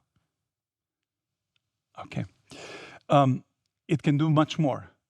So with this simple system, we increased to quite a great extent different therapeutic modalities that the therapists are very familiar with and fond of. So some sort of assistive training, resistive training, things like that. And the system is quite inexpensive. And hopefully, now that we came to the industrial partners, they said, maybe. Let's see. Let's do calculations. So the evolution of this particular modality of training, just to give you some numbers, is so the bill of material for such a device is 50,000 euros, meaning that the product would cost $250,000 up. And at the end, we ended up with this solution, which is something that I hope now, could be managed by our industrial partners. So now, coming to the last portion of my talk, modern exoskeletons. Modern in a sense that the technology in terms of actuation, sensing, and so on has developed so much that today this myosuit, by the way, is also commercially available device, and this device is used. The exoskeleton field has moved from the rehabilitation to assistance and augmentation. So basically, this targets to the great market of the silver population. So just to touch upon briefly what is the problem with this kind of devices. So today we have small enough motors and so on, but the biggest challenge is the symbiotic control between the human and the machine. So these devices are meant to be augmentation devices to be used independently by humans in the unstructured environment. So the control applied should be such that we are quite certain that there will not be any detrimental effect due to failure of the system or due to failure of the control algorithm. So different kind of approaches are looked at, like finite state machines looking into identifying events during gait, like continuous gate phase estimation with adaptive frequency oscillators, EMG-based controllers, which is also, EMG-based controller. Again, if we return to the Professor Mortimer's talk, so I think these were all approaches 50 years ago. revisit it today. Then we have human-in-the-loop control by Stanford and Harvard, very fancy stuff, looking into the variable sensor data, trying to come up with the control laws, because the problem is that these devices, the human's performance will change over time. So the machine has to adapt. And this is, again, negative impedance approach by a group of Professor Hogan. I will just show you what we are thinking of in that regard. So ankle skeleton. We are trying to think, to downsize the engineering part. So we conceived the device actually without motors. So we have an exoskeleton which is powered by the movement of the treadmill. So we are using elastic elements, smart clutching, and so on. And there are some nice results, but this is ongoing work. I would like to finish this presentation with the device which I think will be the future. And this is basically, if you look at it, it looks like the size of this device looks like a smartphone. And this is developed by Samsung. This is an exoskeleton. Basically, it can help movement in the hips or the knees or the ankles. So the hip, so this is the hip application. They are looking at the price of the device below $5,000. So they are really thinking about the device that will be a personal device like a mobile phone. So just to finish up, Damijan said that 2 minutes after are okay, so I will finish it up in a minute. Rehabilitation robotics is quite young field, so 20 years of age. The symbiotic control is something that is active area of research and will still be the goal of our efforts. Minimization and simplification of technological solutions are needed to come at affordable personalized exoskeletons, which can then serve to support movement as like electronic bicycles that we know today. Thank you for your attention.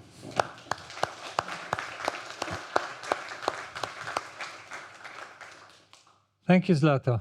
I think it's incredible when you look at the simplicity of the device that you ended up.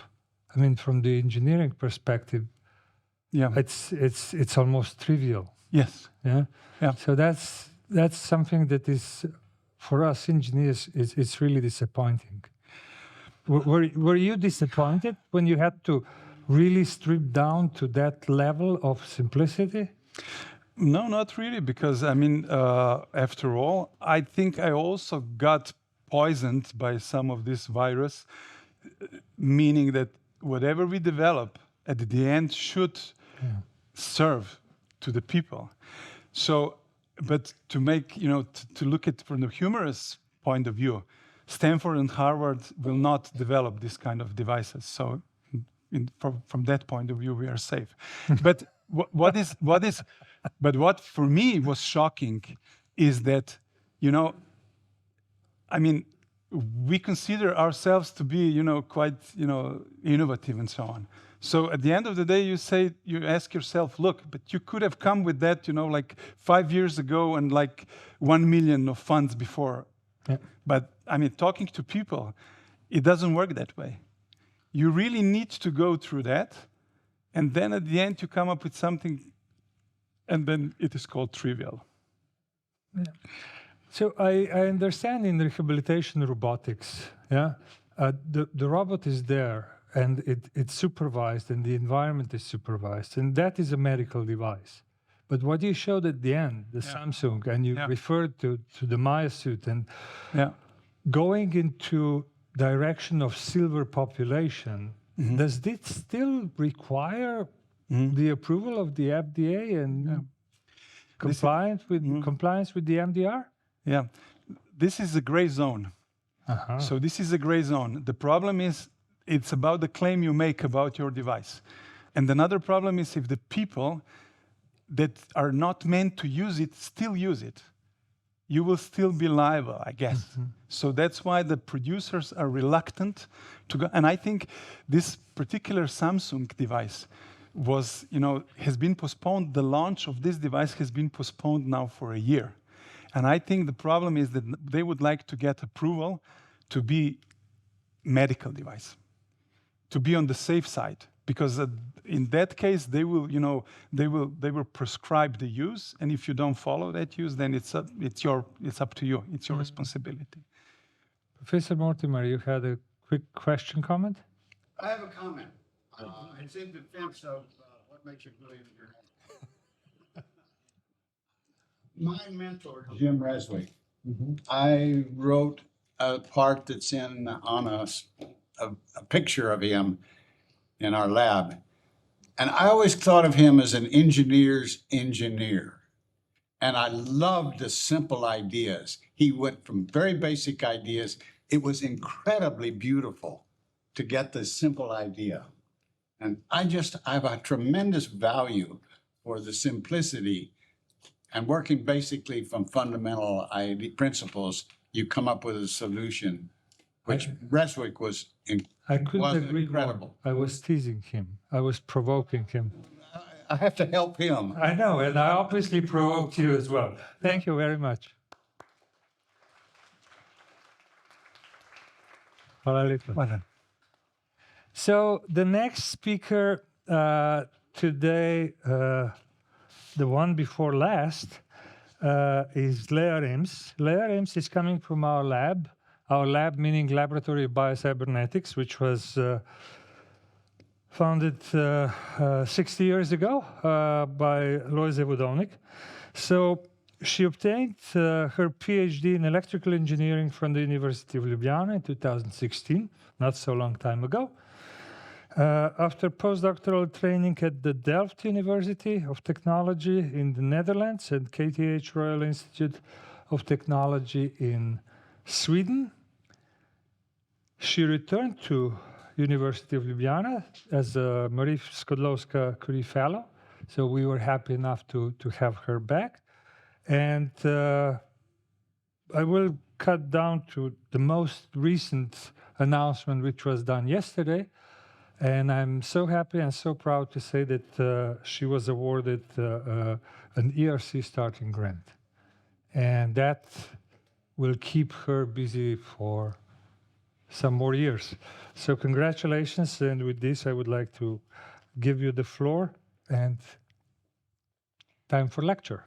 Yes, thank you very much for the introduction. So unfortunately, I didn't have the opportunity to know Professor Vodovnik, but I am definitely very proud to be a member of the lab that he founded. So in the previous lectures, we heard how electric pulses can be used for electrostimulation. We also heard how more intense electric pulses can trigger the phenomenon of cell membrane electroporation. And in this lecture, I will touch a bit upon what happens when these two worlds start to overlap. So it's going to be quite a fundamental lecture at the fundamental level, but I will try to keep it simple.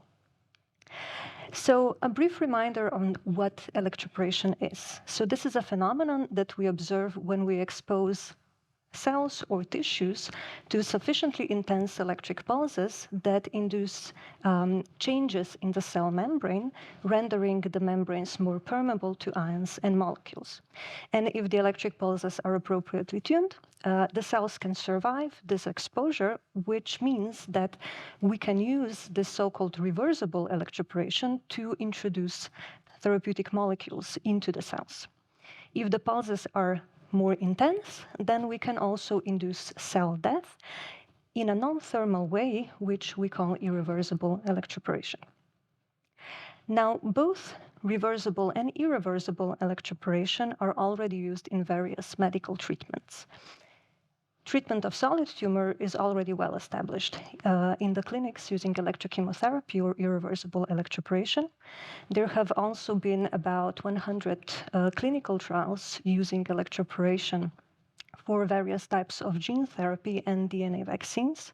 And most recently, electroporation has been developed for treatment of cardiac arrhythmias. Now, as you may see and how I highlighted here, is that most of these treatments are actually directly or indirectly targeting excitable cells, meaning muscle cells and neuronal cells. So understanding electroporation of excitable cells is actually relevant for all of these treatments. But I will focus somewhat more on the use of electroporation for cardiac treatments, because also our lab was largely involved with Damijan as the principal investigator in development of electroporation for treatment of cardiac arrhythmias. Among cardiac arrhythmias, atrial fibrillation is by far the most prevalent. And what happens in these conditions is that abnormal electrical signals, which typically arise from the pulmonary veins, are causing these arrhythmias. So the way how you perform a treatment is that you go with a catheter into the heart next to the pulmonary veins, and then you apply electric pulses leading to irreversible electroporation, such that you can isolate electrically the problematic signals away from the rest of the heart, avoiding then additional arrhythmias. Now, in the past years, electroporation has really received an enormous attention for treating atrial fibrillation, because it turned out that it offers much better safety profile compared to conventional thermal ablation approaches, which are radiofrequency ablation and cryoablation. It also enables the treatment to be performed in a shorter period of time, and the efficacy is actually comparable, although there are many efforts being done to improve the efficacy further. Now, when we are doing electroporation in the heart, we can see some quite peculiar responses in the electrical signals that are generated by the cardiac cells. So, for example, when you are measuring locally with a catheter, for example, the electrical signals before and after electroporation, around the electroporation zone, you can see that the electrical signals that are generated by the cardiac cells become completely altered. So there is something that is causing the way how electroporation is causing that the cells are behaving differently, that they're generating the electrical signals in a different way. So it's altering their excitability. And another interesting thing that we can also observe is in the behavior and the function of the phrenic nerve. So this is the nerve that innervates the diaphragm, and it's important for breathing. And it goes very, very close to the heart. So as you're applying electric pulses inside the heart, actually you can affect the phrenic nerve as well. And what you see in this example here is measurements that come from accelerometers that were placed on the abdomen of a pig. And then electric pulses were delivered inside the heart. And if these pulses had a rather low voltage, so low amplitude, you see no effect, whereas when the voltage started to become more intense, then you see this stunning effect where temporarily the movements stopped, meaning or indicating that the conduction of the electrical signals along the phrenic nerve actually temporarily became inhibited. It's also very interesting to look at individual cardiac cells that are isolated from the heart. In this case, we will see cardiomyocytes, or cardiac muscle cells, isolated from a rat heart. And the cells were stained with a dye that responds, that its fluorescence changes with respect to changes in intracellular calcium. And just simply by exposing the cells to a single sufficiently intense pulse, you can see that these cells start to oscillate very rapidly. So again, this is a non-physiological behavior that is somehow triggered by this intense electric pulse. So obviously, electric pulses can alter the way the cells are generating their electrical signals, but what are the mechanisms of this altered cellular excitability? And if we want to understand this, we actually need to go down to the cellular level, or even more specifically to the level of the cell membrane. This is because the electrical signals are generated at this level, and also electroporation takes place at this level. So the way how excitable cells trigger electrical signals, these are called action potentials, that are basically transient and rapid changes in the membrane voltage. if you would put a voltmeter in between the extracellular and intracellular space, what you would see is that the voltage shifts for a certain amount of time from its negative resting value towards positive values and back, and this occurs on a millisecond time scale. Now, the way how excitable cells can make these changes in voltage is because they have in their membranes expressed very specialized membrane proteins called voltage-gated ion channels and also ion pumps. And these ion channels, they are very selectively and sequentially allowing transport of different ions across the membrane, which ultimately results in this characteristic shape of the action potential. So the transport of ions that is mediated by voltage-gated ion channels is very tightly controlled. But if you remember from the lecture of Professor Mir, when we are electroporating the membrane, when we also have membrane electroporation, we are introducing into the membrane additional pores or defects that are causing additional ionic leak that is not very selective. So this additional ionic current can actually alter the way the cells are generating the electrical signals. But then we come to an interesting question, right? So how extensive must electroporation be to have this altered excitability? Are we talking about the level of irreversible electroporation or reversible electroporation, or where are we with that? So this is a relatively simple question, right? And if we want to answer a simple question, it's always useful to go to a simple experimental system. So for the study that I will show in the following, we used a genetically engineered human embryonic kidney cell line, so HEK cells that are otherwise non-excitable, but these have been engineered using tools of synthetic biology to express a minimum complement of sodium and potassium ion channels that enable the cells to trigger action potentials. So we can view them as a minimal model of an excitable cell.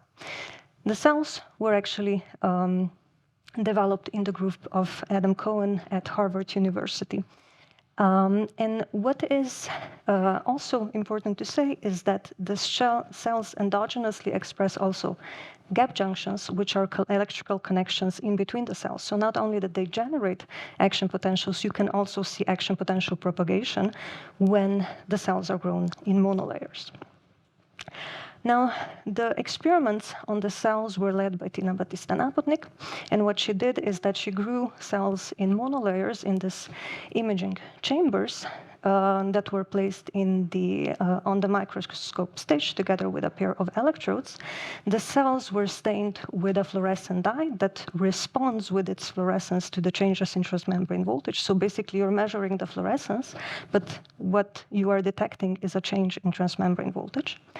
And then each of the samples was exposed to a sequence of 8 pulses, each 100 microsecond long. They were separated by 2 minutes, so the cells were able to recover a bit. And each of the pulses had an increasing amplitude so that we could study how the response is changing with respect to this increased amplitude of the pulses. And the image processing and data analysis was mainly led by Barkus.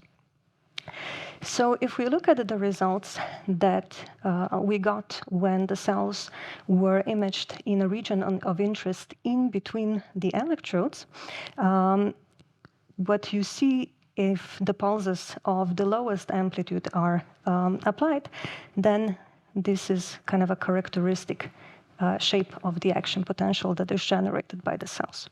But as the pulse amplitude is increasing, what you start to see is that the action potential duration is actually prolonging. And eventually, when the amplitude is high enough, you see this sustained membrane depolarization, which is not an action potential, it's just the membrane keeps being depolarized for a longer period of time. What is interesting is that in some samples, we could also detect that a pulse could trigger multiple action potentials with the lowest, with pulses of the lowest amplitudes. But as the amplitude increased, we again would see the sustained membrane depolarization. So after putting together the results from 20 samples and classifying these responses in the sense whether there was a response, whether the cells responded with an action potential or this sustained depolarization, you can see that the more the amplitude of the pulses is increasing, the more the response shifts from triggering action potentials to the sustained membrane depolarization. So then we asked ourselves, well, is this sustained depolarization somehow related to an increase in membrane permeability that would be caused by electroporation? So first, we did experiments with propidium iodide, which is a classical indicator of electroporation. So basically, propidium is a molecule that cannot enter the membrane in physiological state, but when the cell is electroporated, then propidium has access to the inside of the cell, where it binds to nucleic acid, and you can detect this as an increase in the fluorescence of the cell. However, when the cells were exposed to the sequence of the pulses that were used in experiments with measurements of the changes in transmembrane voltage, there was actually no significant increase in the propidium iodide uptake compared to negative controls. So not really a large increase in membrane permeability. However, when measuring the increase in intracellular calcium, where calcium is a small ion, much smaller than the propidium molecule, when measuring this with also a fluorescent dye called FURA2, we could detect an increase in the intracellular calcium, indicating that there is some increase in the membrane permeability, but it is actually quite small. We then wanted to understand this better also from a theoretical perspective. Right? So we built a computational model that was representing the experimental system that we had. So the pair of electrodes and a cell model layer underneath. And then, while I don't want to go too much into details about this, because it's in fact quite complex, just to give you a flavor, the physics that is behind this model is actually describing how the electric potential distributes, what are the current voltage characteristics of individual ion channels that are in the cells, then also a diffusion equation describing how the transmembrane voltage can propagate along the monolayer. Then we have a description on how the electric field can stimulate individual cells there, and how the electric field can increase the membrane conductance, so increase the ionic current across the membrane due to electroporation. And actually, this description of the increased membrane conductance due to electroporation was based on a study that was carried out by Tony Evora and Professor Mir a couple of years ago. So let's see what the results are showing. So what you will see is a spatiotemporal profile of the changes in the induced transmembrane voltage. And where you will see yellow regions, this will mean that the membranes became depolarized. If this happens for a short amount of time, we are actually seeing an action potential. But if this persists for a longer period of time, then we are talking about sustained depolarization. And if we look at the response for the pulse with the lowest amplitude, can I have some help with the video? Yes, with the first one.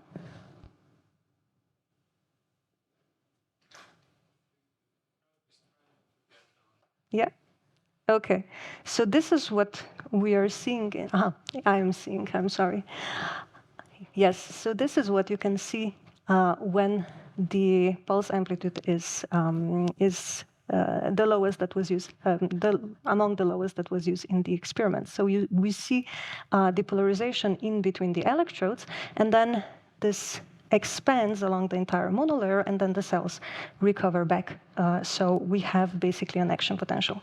But if we go to the other movie, which corresponds to the highest amplitude of the pulses that was applied in the experiments, we again see that the action potential starts from in between the electrodes, propagates, but then in the middle between the electrodes, the cells actually keep their membrane depolarized. So this is the sustained depolarization that we've seen in the experiments. And if we now compare the results, so I'm going to go further. Perfect. Okay. So we can now also compare the results from the simulation from a specific point in the model, which corresponds to the region of interest that where the cells were monitored in experiments. And if we compare the results from the simulations to the experimental results, we actually see quite nice agreement, right? So we have this action potential at the lowest amplitudes, and then eventually we see sustained membrane depolarization. So why we get actually this sustained depolarization in the model? It's because the membrane conductance increased much more due to electroporation in the pulses of the highest amplitude compared to the lowest amplitude. But what is striking is that the value by which the membrane conductance increased is actually very small and comparable to the maximum conductance of the ion channels. So actually very, very weak electroporation is sufficient to have a profound effect on cellular excitability. Okay, so why is this relevant and where do we want to go from here? At the beginning of the talk, I was explaining how electroporation is used for treatment of atrial fibrillation and how the electrical signals that are generated by the cardiac cells become considerably altered after we apply electroporation pulses. So it would be actually very good or extremely helpful to have computational models that can predict these changes so that we can interpret why the electrical signals are changed in the way that they are, and especially use these results and simulations to try to predict whether a treatment will be successful or not. So basically, we are talking about tools that can predict irreversible electroporation and creation of permanent lesions with electroporation. But if we have the tools to predict irreversible electroporation, we actually also have the tools to predict reversible electroporation. And if you remember, we can use reversible electroporation for delivery of therapeutic molecules into cells. In fact, electroporation is known as the most potent non-viral method for nucleic acid delivery into cells. And as such, it can actually be used also to treat ischemic heart disease, which is a condition where part of the cardiac muscle becomes destroyed due to, for example, a heart attack. Namely, in recent years, there have been really major breakthroughs in cardiac regeneration strategies by delivering cardiogenic nucleic acids, plasmid DNA or microRNA molecules, into cardiac cells. But the conventional delivery with viral vectors has arrived pretty much to a dead end, and this is because prolonged expression associated with viral vectors can lead to uncontrolled hyperproliferation of the cardiac tissue, followed by fatal arrhythmias and killing most of the animals that were treated in experiments. So electroporation as a non-viral method that leads to transient expression could potentially solve this problem. But before we go there, there are actually, we need to have a better understanding on the fundamental mechanisms of how cardiac cells actually respond to electroporation pulses. What are the conditions that are leading to irreversible electroporation? What are the conditions that are leading to successful delivery of nucleic acids into cells? So, like Damijan said, with the help of all of the colleagues from the laboratory, with support from the faculty and the university, I applied for, I proposed a project to the European Research Council, aiming to develop this needed fundamental understanding. And I'm happy to say that the project was funded. So hopefully with the research that will be carried out, we will be able to contribute not only to develop further electroporation for treatment of cardiac arrhythmias, but also start to develop it for treatment of ischemic heart disease, which continues to be the greatest healthcare challenge in the world. So with this, I would like to thank all of my colleagues from the Laboratory of Biocybernetics, especially the colleagues whose research I've shown throughout the presentation, our collaborators, our funding agencies, and of course, thank you for your attention.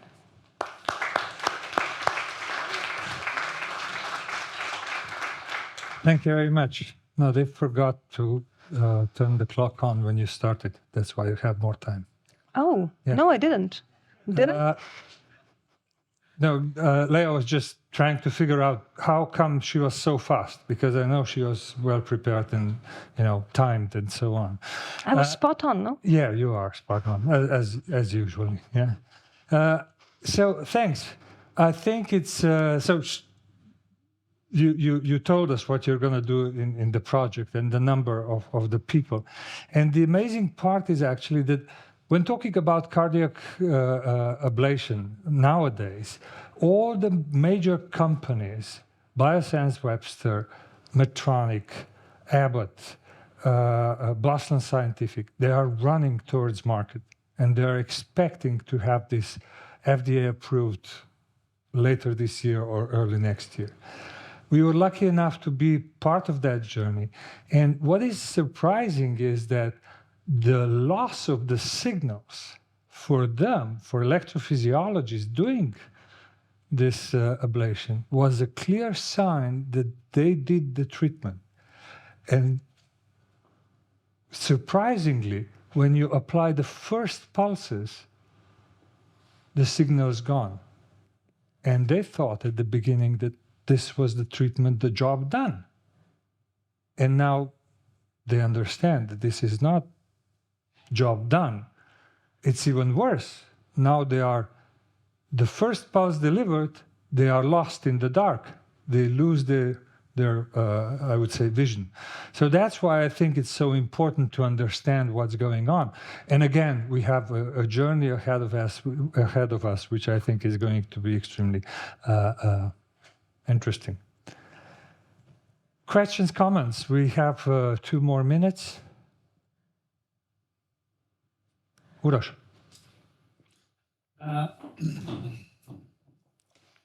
I'm enjoying these presentations. And I still, in a normal life, with my wife, every morning we have 50 minutes of training, okay? And because of 50 minutes of training, we tested 150 gymnasts. What are the effects after 3 months of this training? And after 3 months of this training, they improve tremendously balance. And we have a proverb, kasno stiže Marko na Kosovravne. That is in Serbian language. And I'm thinking these efforts that are excellent, perfect, and so on, should be applied before the disease really invades. And this is my main message, before. So if you start later on, it is too late.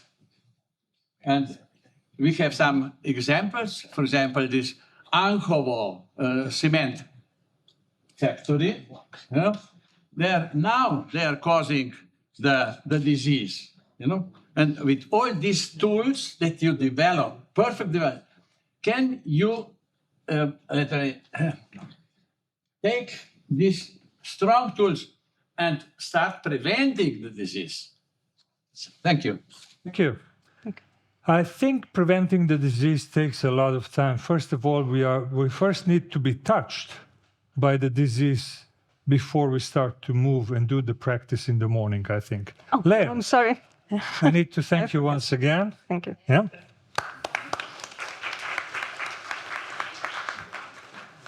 So the appeal of Uroš to all those who have no health problems, beware that the health problems will come if you will not do the training. Is that correct?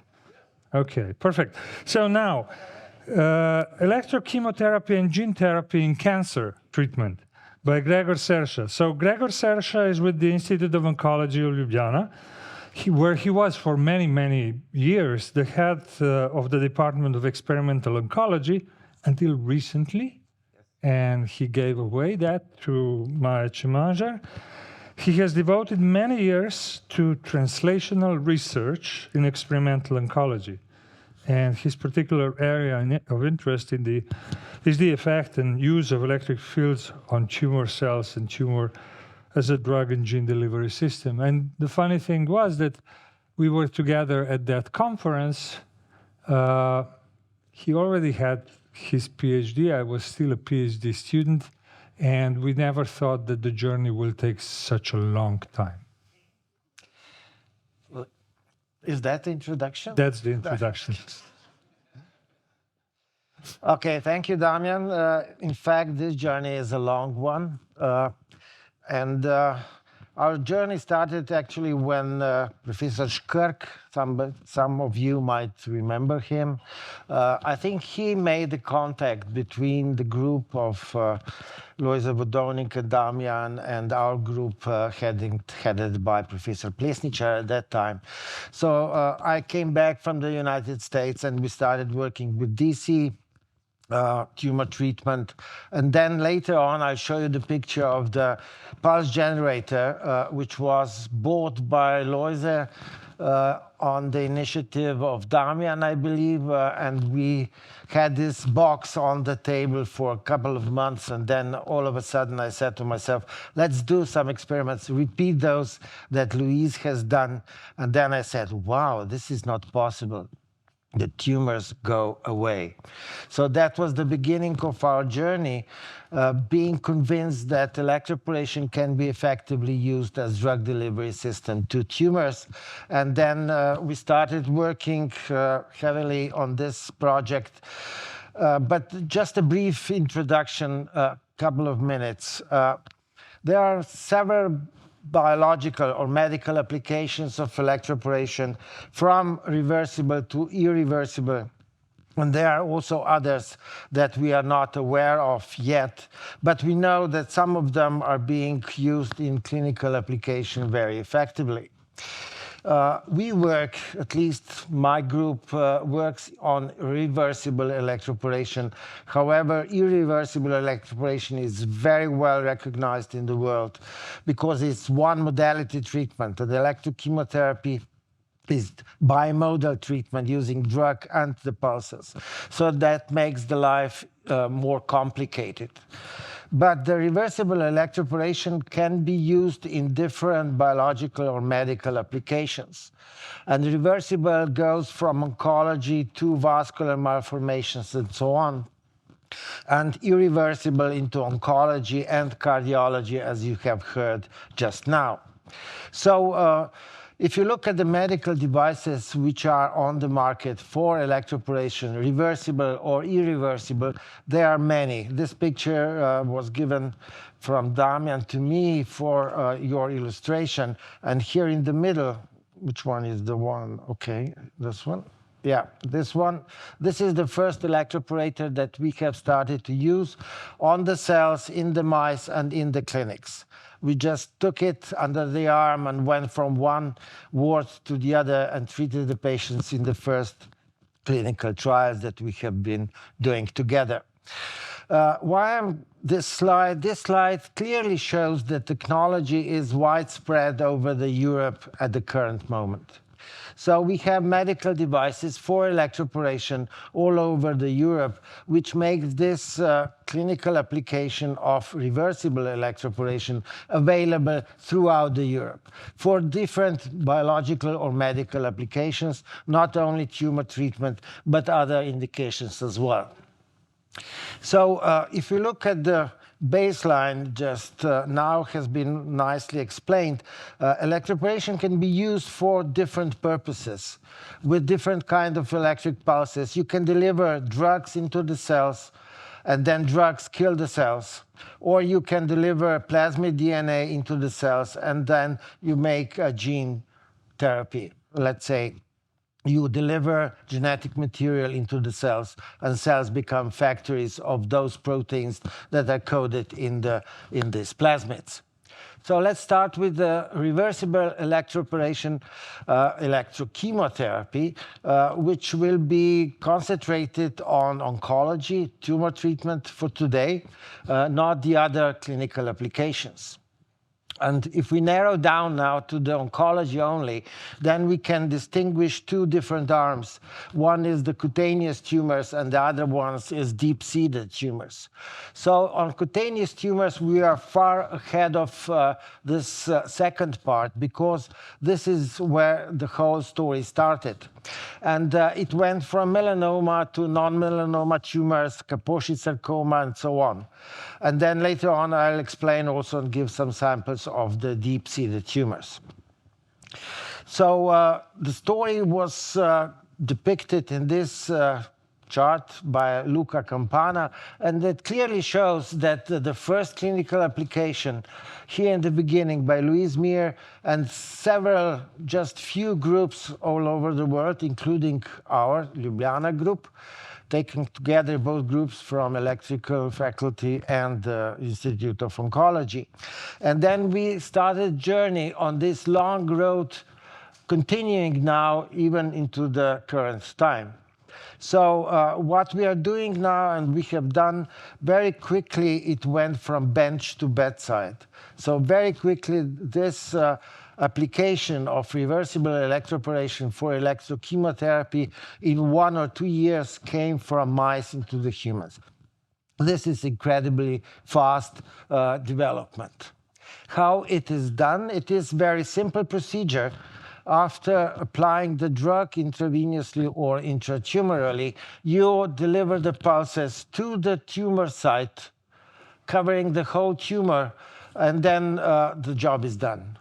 The job is done by the drug which comes into the cells, not by electroporation. That needs to be stressed for those that are not familiar with reversible electroporation. Which drugs? Those drugs that cannot enter the cells easily. Louise has introduced bleomycin as a very potent drug, which is nowadays very well recognized in the community in oncology. However, we have introduced cisplatinum into the field as well, which is very well recognized in veterinary oncology using electrochemotherapy, and hopefully it will come into the human clinics as well. Back again. During the road of development, you see that there have been some technical developments as well. Different electrodes enable treatment of different tumors at different sites for different locations. So we have all these variable types of electrodes which are being used for cutaneous tumor treatment. What is important about this treatment is very good therapeutic index. Therapeutic index means that you effectively treat the tumor, but do not do any harm on normal tissue or the organism. So by applying the pulses to the tumor, you deliver the drug only to the tumor, not to the other sites of the body.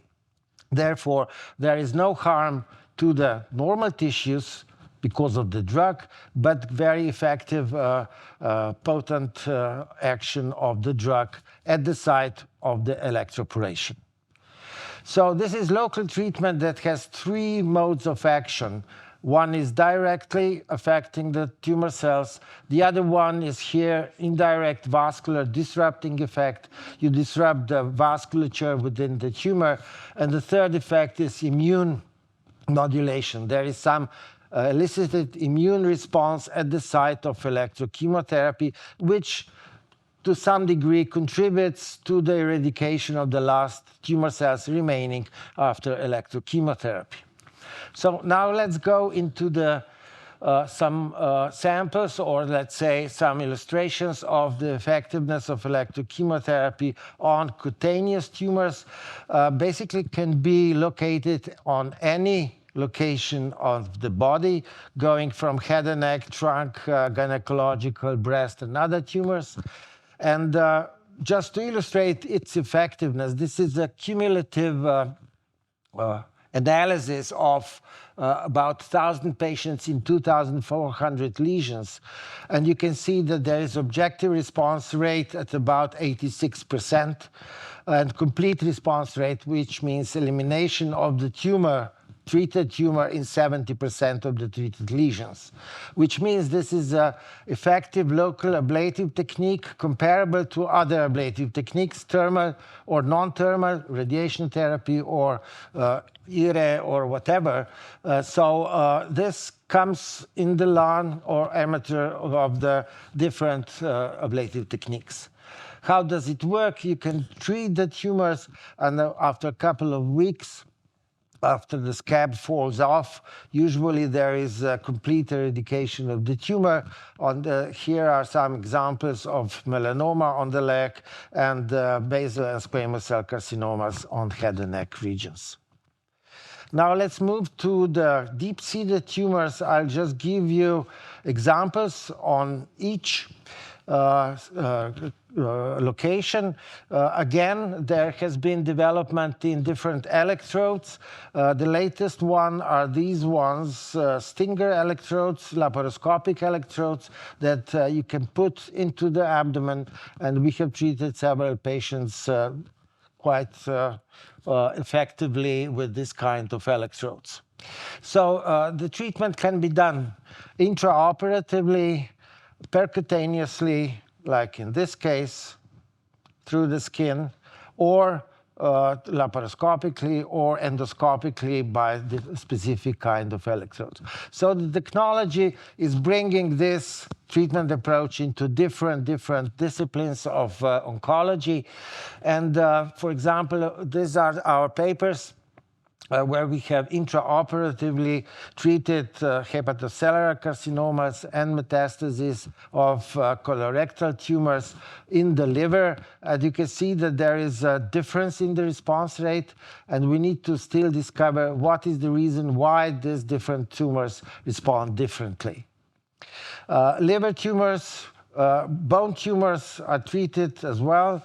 Rizzoli has done some. Luis is working on the spine metastases very effectively. And then we have soft tissue tumors, colon, rectum tumors by endoscopic, and pancreas, which is a very difficult tumor where there is some palliation done. So different internal tumors or deep-seated tumors are being treated by electrochemotherapy as well. So if we move from drugs to plasmids, then we go into gene therapy. And we have been involved predominantly in immunization gene therapy, which means that we try to modify immune response by gene therapy, means by delivering the plasmid for some immunomodulating molecule into the cells.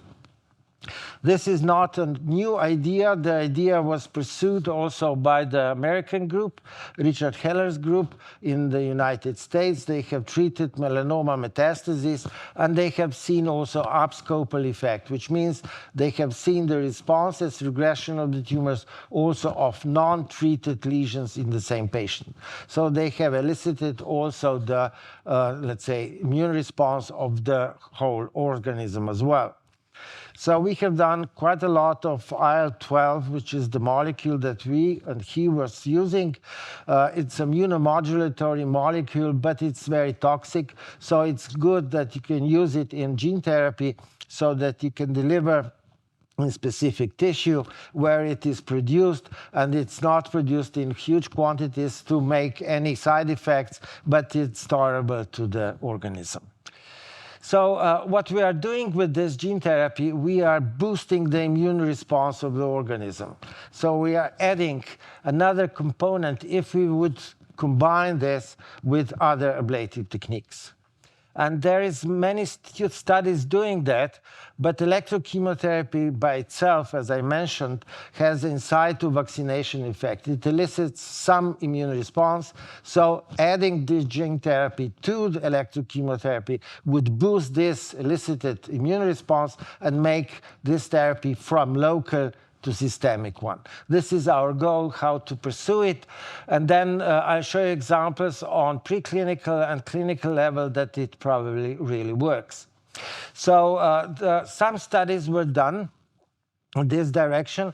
We are trying to find out what kind of cell death is induced. Immunogenic cell death would be really beneficial, so we would have increase of tumor antigen release and so on and so on. Not going into this in detail, but basically we have seen in several tumor models and with different drugs and with different degree of cell killing that these responses are elicited. And it's a very complex response. But basically, if you look at this chart, you see red everywhere, increased. It means whatever you do with either drug, cisplatin or bleomycin or carboplatin, and at the different degree of cell death, 30–70% or so, you get some degree of immunogenic cell death, which means that whatever you do, probably you have some local response.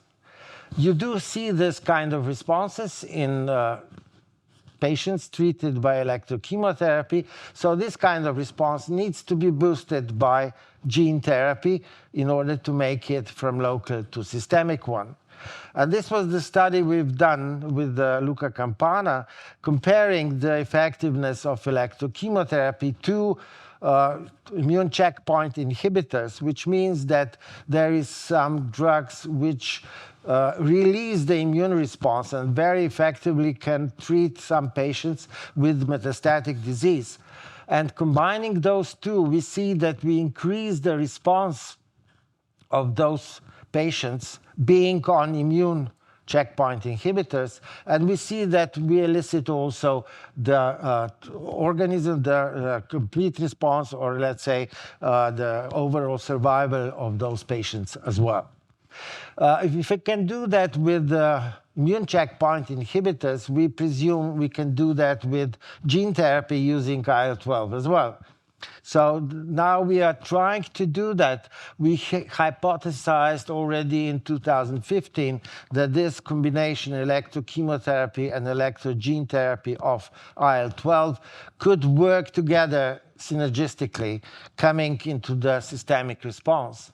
Louise Meir has also indicated this idea in his paper, review paper. So both of us think in a similar direction.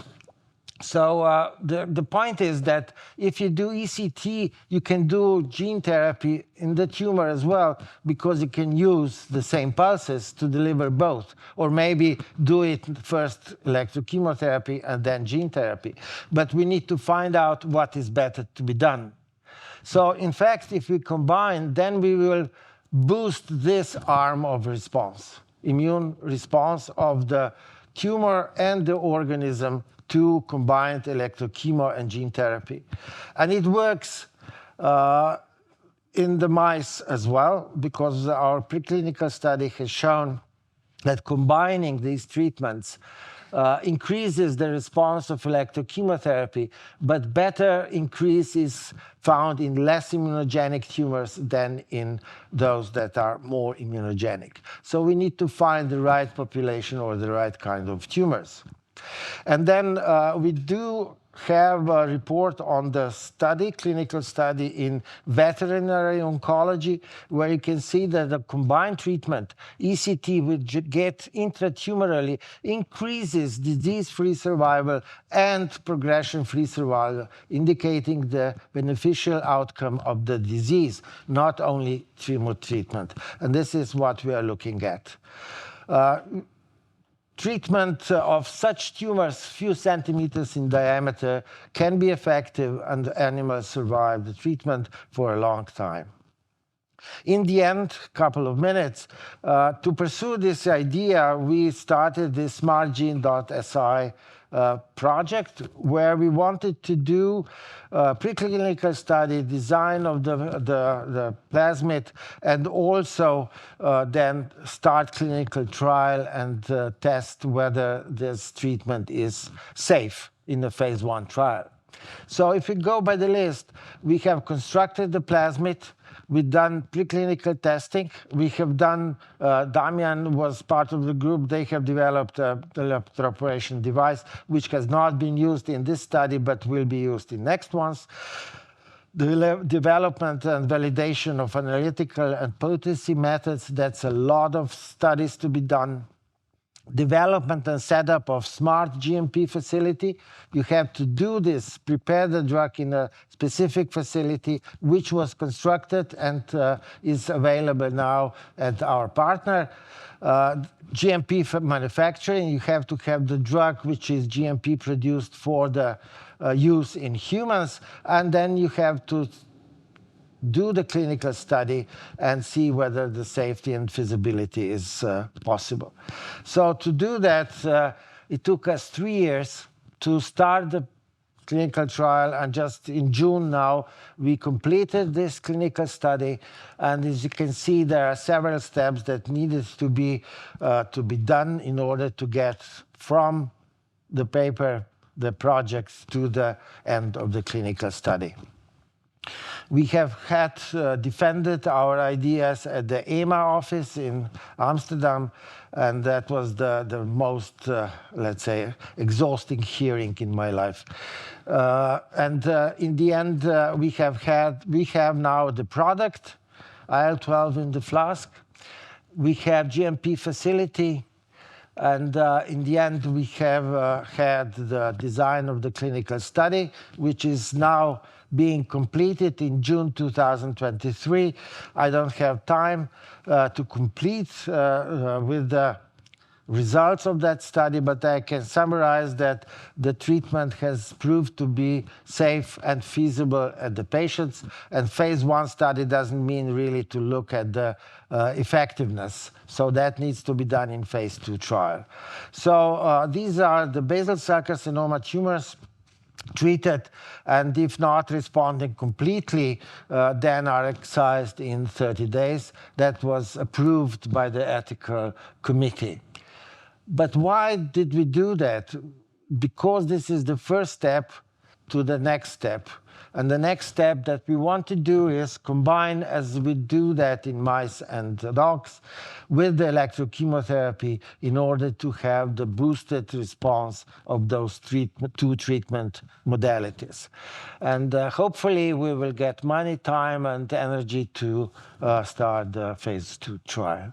So in the end, I think we have built up or have now experience how to go from this development into the application. And with this experience, hopefully the next development will be faster and more efficient. And in the end, I have to acknowledge my group. This is our group. Besides these people working in the lab, there are many clinicians behind that were not on this trip with us on that day. Thank you very much.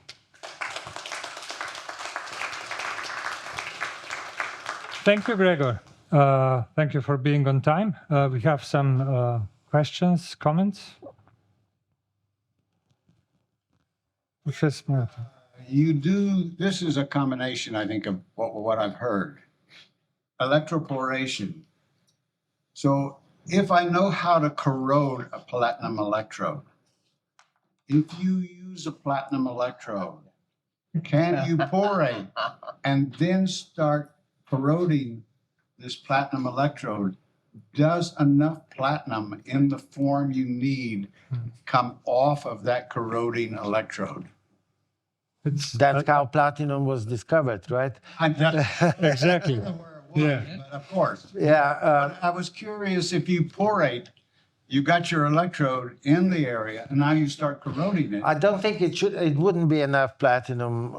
No. Not in the right form, anyway. Yeah. It comes off as a platinum oxide, I assume. Yeah, but it needs to be as a cis platinum. How does it cisplatinum dichloride cisplatinum, which is a therapeutic drug, chemotherapeutic drug, which is already used in the clinics. So this is an approved drug.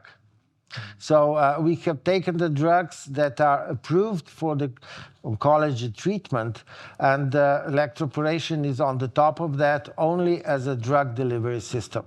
Yes, you could do some damage to the tumor in the way that you explained to it, but probably wouldn't be sufficient amount of the drug. Yeah. And Please? to complement, most, if not all, the electrodes needles used are in stainless steel. Right. With Stainless steel won't do it. With Yeah. approved. But platinum, that's the curiosity. But first of all, so for the audience, the cis-platinum, as Gregor mentioned, was discovered when doing experiments in bacteria and using platinum electrodes and DC currents. Yeah? And then they identified basically the substance which was...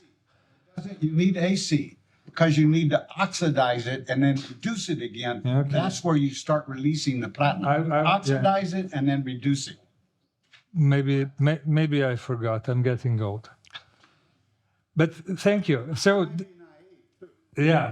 So anyway, that was the start of the cisplatin, and it's funny and it's interesting how electricity played a role in discovery of the cisplatin as well. You wanted to say something more? Precision.